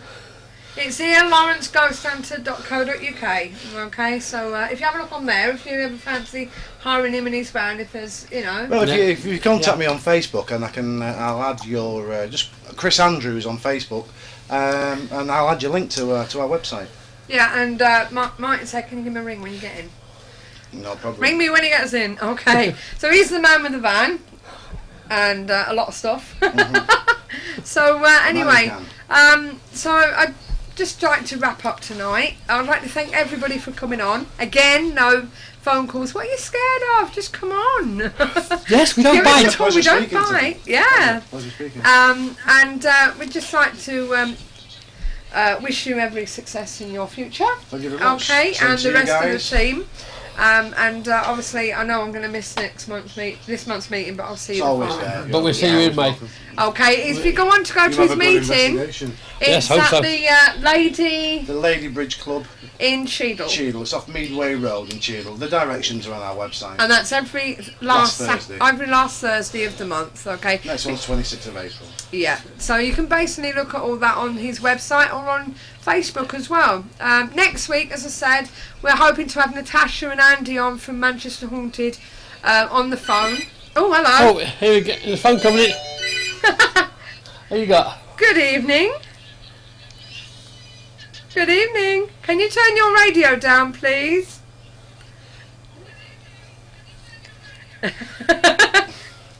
Right, okay. We have somebody on the phone. He sent that message for you. Well, why not? Why not? Right, we've got somebody on the phone. 2 seconds. Are you going to ask him some questions? Oh, right, okay. Hold on. Ask the man yourself. We've got Neil Munnelly on the phone, ladies and gentlemen, our guest from last week. Evening, He wants to Neil. ask Hi, you a Neil. question. Fair dues. How you doing, Neil? How you doing? You okay? I just thought I'd ring in, seeing as nobody else is, you know, and break the night up a little bit. I just wanted to know what your take is with mediumship within, you know, with what you do, really. Well, I suppose for me personally, I mean, like I said before, there's a lot of mediumship, mediums out there that are really, really good at what they do. Yeah. Genuine people, and they do it for the correct reasons as well. But there's a lot. I mean, in this day and age, there's a lot of people too who don't do it for the right reasons. I mean, to me, I'm one of them people who believe that, I mean, and correct me if I'm wrong in saying that, if you've got people out there who run psychic hotlines and things like that, Yeah. then I believe that the message was given free to that person to Yeah. deliver that free, and I don't think that I would have any right to look, I've got a message from your grandma to give to you, but I can't give it you unless you give me £5.50. Exactly, You know, exactly. I mean, that was my argument last week. Yeah. I did actually mention that on the show last week. Yeah. I don't think you can do a reading over the phone anyway. Well, that's right. I mean, the spirit of, you know, the freedom of spirit is there for everybody to enjoy, and I just think that there is people out there, again, you know, stipulating the fact that there is people out there who do this, you know, in the correct manner for the right reasons, but unfortunately there's a lot of people out there who are sort of, what's the word I'm looking for? It doesn't, not condemning it, but manipulating the fact, which gives people bad names and a bad structure. Yeah, you know, it's a fame thing, isn't it? Yeah, you know. Look at me, I can do this. Exactly, you Yeah. know, I'm doing it, and they do a lot of dry reading, or they do a lot of this, or just to get the name in lights. It's either glory that they want, or it's money that they want, or recognition. Where, you know, where I think a true medium, it's not the recognition that they're after. It's the satisfaction of being able to assist and pass over, because they're not just assisting the people, the living world. I think they're assisting the spiritual world at the same time, because they're helping both parties. Exactly. It's all self-gain, you know, and it's a bit of a rant that I have at the moment. Yeah. You know, and I want to get out there and get rid of these people, because they shouldn't be out there doing it, you know, and practicing. Yeah. But that's my bugbear as well, to be honest. Well, I mean, I have this debate with people before in the past, you know, and they'll say to me, well, you know, you've got to make a living, and yeah, granted, I mean, everyone's got the right to make a living in you know, in any which way they choose. I just don't believe. I mean, who's to blame? Is it the people that are making the living in that manner, or is it the people who are susceptible to ring these numbers in the first place and pay ridiculous amounts? Yeah, I mean, that's another debate, isn't it? Well, yeah, you know, so a bit of swings and roundabouts exactly. there. No, I'm glad we share the same on that anyway. Yeah, no, most definitely. Yeah, you know, most definitely. It's just, I just think it's a crying shame when Spirit there, you know, gives that person that message for free. It doesn't cost them anything, and if they can't pass that over without, it goes back like, is it to the old gypsies, or the old Roman gypsies, where cross my palm with silver? Yeah, I mean, it did start that way, didn't it? Yeah. You know, and it's just followed on. I mean, you know, some people do charge, some people don't, but I don't believe that, you know, for 1 minute you can actually do something over the phone or over the internet. Especially when the phone's... It should be... You know, you should be next to the person and in their sort of, you know, in their zone. You know, you can't do something over the phone or the internet. I think that's a load of rubbish, to be honest. On the phone anyway, I mean, the voice is being sent electronically anyway, and it's being sent via satellites and all sorts of things. So they're not, I mean, they might be understanding what the person's saying, but they're not actually getting the true voice, if you understand that concept, because obviously part of it must be lost somewhere along the lines of the signals. And so, I mean, I don't understand how people can, as you just said, can get it, and especially when they've just been on the phone to somebody else, and then there's a call coming literally a few seconds after. You know, I don't see how anybody can pick that link up like that, and especially over the phone. I mean, it might take a medium quite a while to form a link anyway with a person sat in front of them, whenever that time's right. You know, but somebody just... I mean, that's the important bit, you know, forming that link. Yeah, exactly right. And obviously, I think, and some mediums have guides. They have guides, and they've got there's a bond there. There's an essence of the way things are conducted, and the person. It's a trustability thing, I think, isn't it, as well? You know each other energy-wise. Let's say, you know, so you trust.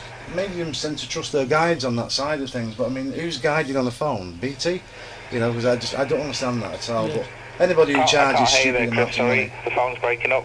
No problem. Sorry, you're right there. Yeah, your phone was breaking. I didn't hear that last bit there. Sorry. I said, you know, a lot of mediums they have a lot of trust in their guides. You know, and things like that, and you know, and it takes a long time sometimes for mediums to get to sort of build that trust up. But who's the guide, you know, for the mediums on the hotlines? Is it British Telecom, BT, or something? Or this is one of the things I'm saying. You know, I mean, my guide's been with me for well over 15 years now. You know, and I've got full trust. But from what my perspective is, you can't. I mean, I think a lot of the telephone work and a lot of the internet stuff that's going, it's all cold reading, I think. No, exactly. You know, and that's what people are susceptible about. The cold reading is what people are picking up, and what my bugbear is that they're actually walking away from that reading, taking it as truth, and actually walking that path, and it's all codswallop. Well, exactly. I mean, and it's not to discredit people out there. I mean, obviously, it might sound like we're sat in here and we're sort of discrediting people. That's not the obviously that's not the aim of the game. Because no, definitely not. People are probably extremely lovely people, and some of these people actually might be blessed with that gift. You know, it's just my belief, and obviously your belief, that it's not being conducted in the right way, and I don't think that the person receiving that information is really getting a fair shot at receiving that information. Yeah. You know, because it's not viable. It's just for me, it doesn't do it for me. That, you know, I just don't agree with it at all. Yeah. But there you go. I was glad to share that with you, Chris. Yeah, you too, Neil. I'm glad to get on the show and actually phone in because nobody else is. Oh, it's appreciated. Thanks for phoning up. I'm thinking they're a bit scared. You know what I mean? They're not going to get electric shock or anything. I bite. Yeah. I don't know. But mediumship is one of them things that is Your good to phone's use along with electric everything shock, else. I'm sort of losing what It you're gives you saying another there. tool, and Right, it's just and if you've got your the people Right, checking so all the facts, I'll see you on. then there's quite a few Saturday. facts that can come through I'll there speak to you before that then. Yeah, okay. you wouldn't have got any other way, Yeah. which is really good. Right, bye Neil. Thanks very Yeah, much thanks for very much for that. that, Neil. Cheers, Yeah. Neil. So as I say, it's so easy to give us a call. It's not a problem. But we are coming to the end of the show unless anyone does want to ring up. But just while we wait, as I say, we've got the hectic show next week as we get ready to fly off to Romania for that fantastic investigation. Jealousy. Hope all goes well. Okay. Don't forget, if you want to be on the show, please email us on admin. You're already on it. Please email us at admin@ktpf.co.uk. If you'd like to be in the hub, if you're available to come over and see us and be live in the hub like Chris is tonight, why not? We don't get out much, as we said, and it'd be really good. And you can come over and tell us all about yourself and what you've been up to and your team and why you're doing this. We do have some slots available for the 16th and 23rd of May, and then for the June 13th onwards. You better, Nettie, I'm telling you. We've also, as I say, we've got paranormal. We've got Perception 9 on the phone next week. They're going to be talking to us about techniques and how they got involved and this, that and the other. They're all part of the Keeping the Paranormal Friendly as well, because they advertise for us and other teams. Yeah. You like this concept, don't you? I think it's a fantastic idea, I really do, yeah, I really do. You know, like you said, it's a collaboration, not competition. Yeah. You know, and I think, I mean, I have been involved in the past, you know, where groups seem to be on each other's backs, you know, and I think the majority of clubs out there probably have, and it's always seemed to be a competition aspect. And then you will get people out there who want to be bigger and better than anybody else, but personally, I don't, you know, I'm not interested in being big or better than anybody else. It's just getting it done in the right mannerisms. If we do something, and that's the same with every other group, you know, if they do it in the correct terms, it doesn't matter how big or how better than anybody. It's not a competition, like you said. It's collaboration, and you know, and all you can gain from it is learning from each other, because even though we might be part of a paranormal community, but we should still all be learning as we're going along, and the only way to learn is by conducting with each other like this is. Yeah, maybe do a shared KTPF investigation sometime. Exactly. You know, and get other people in and all the listeners, all the groups, and do one big massive precisely do like a well, that's kind of what's happened on the 1st of June at Battlefield Paranormal. At Battlefield Paranormal, that's sort of the an thing exchange of ideas, theories. That's how new concepts are born and formed. You know, together we could get a bit further in the way I look at it, if two people are friendly and then another two and then another two, it grows. Of course it does, you know, and unity.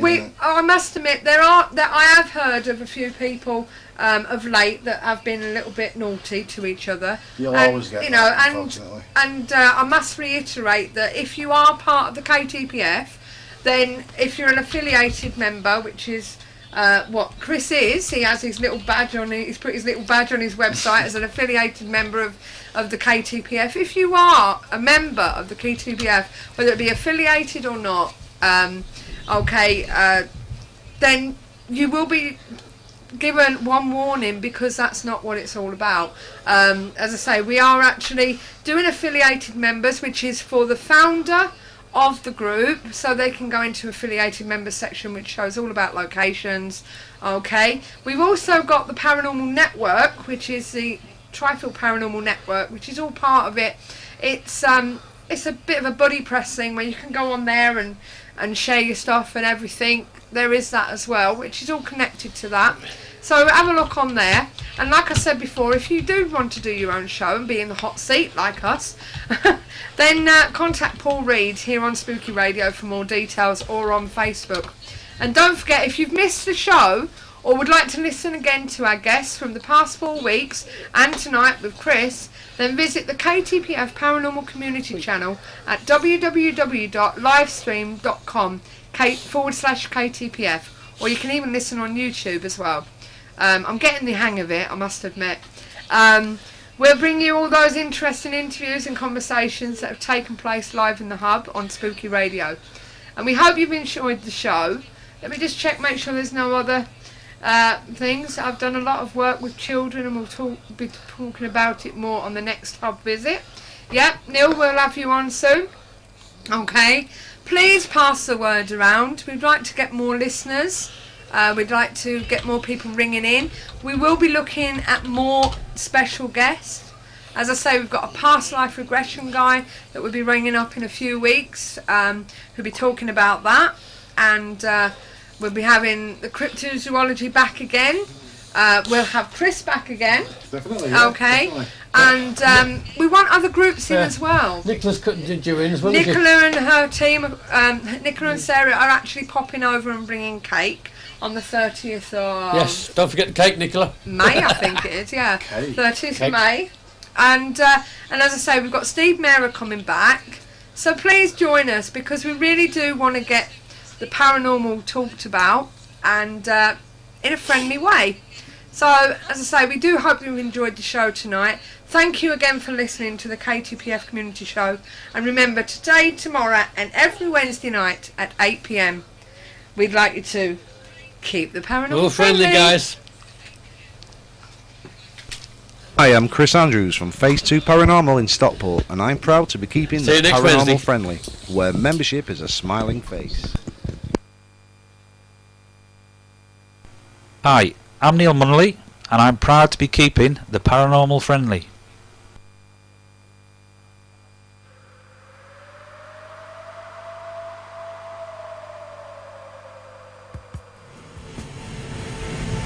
You're listening to the all-new KTPF show live on Spooky Radio, keeping the paranormal friendly, where membership is just a smiling face.